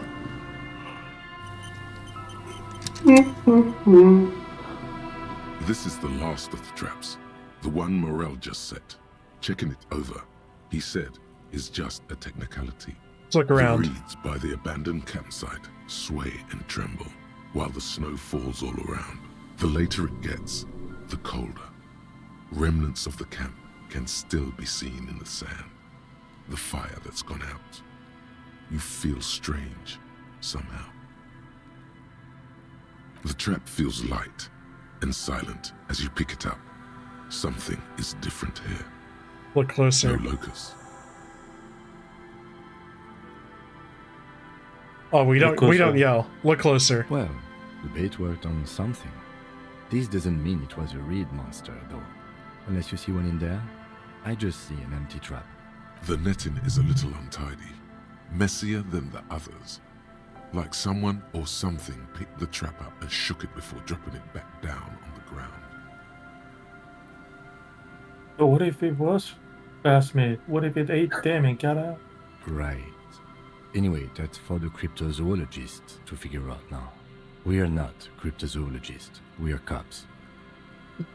A cold gust of air dries your sweaty face, and you look to the dark shadow, the felled building in the distance, drawing you to it.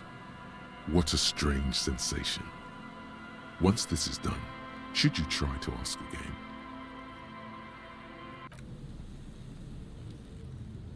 You've checked all the traps now.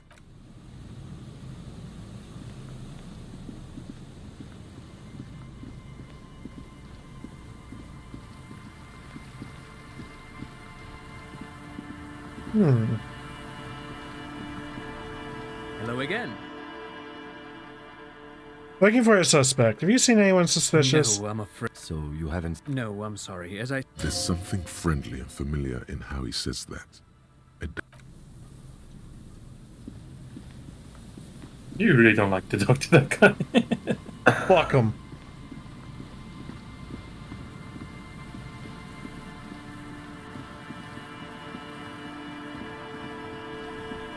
Other people, you'd be like asking all the options, but this guy, like, metal payphone under a yellow plastic dome.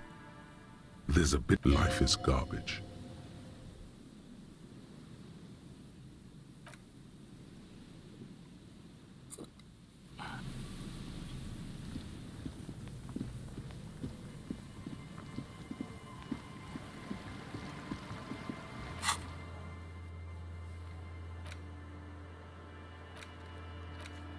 But he's in the whirling place where we'll go later anyway to do our song and dance. Oh, so the random topic. You know what? Since I'm gonna talk about this. What do you got?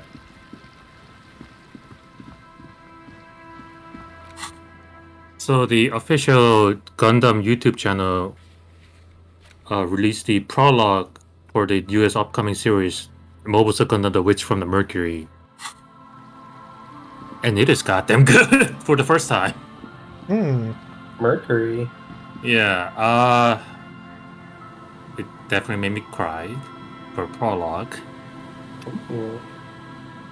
Okay, cool. So, I mean, it looks promising, but who knows? Like, prologue looks... I mean, we all had that incident of, like, prologue looks cool, but once the series is like, oh my god, where did it go wrong? Looking at you, Guilty Crown. There's so many series that does it. Uh, This one that dropped there, yeah. So, I'm thinking about saving in front of the church and calling it a night, with the idea we'll pick up at the church. Okay, as long as you remember to do that. Yeah. Also, let's see. I guess we have 8 more game time to find the communist guy. Well, we can't do much until 2200. Yeah, that's what I'm saying. 8 more hours in game time. We have the password. Yeah, that's what I'm saying. We have a password. Yeah. We'll do that around the same time that we sing karaoke. Yeah, I'm just throwing out the reminder. We'll sing karaoke and then we'll find some communists. Yep. Which, no, don't ban us for saying the communists. Huh? Whatever. I don't know.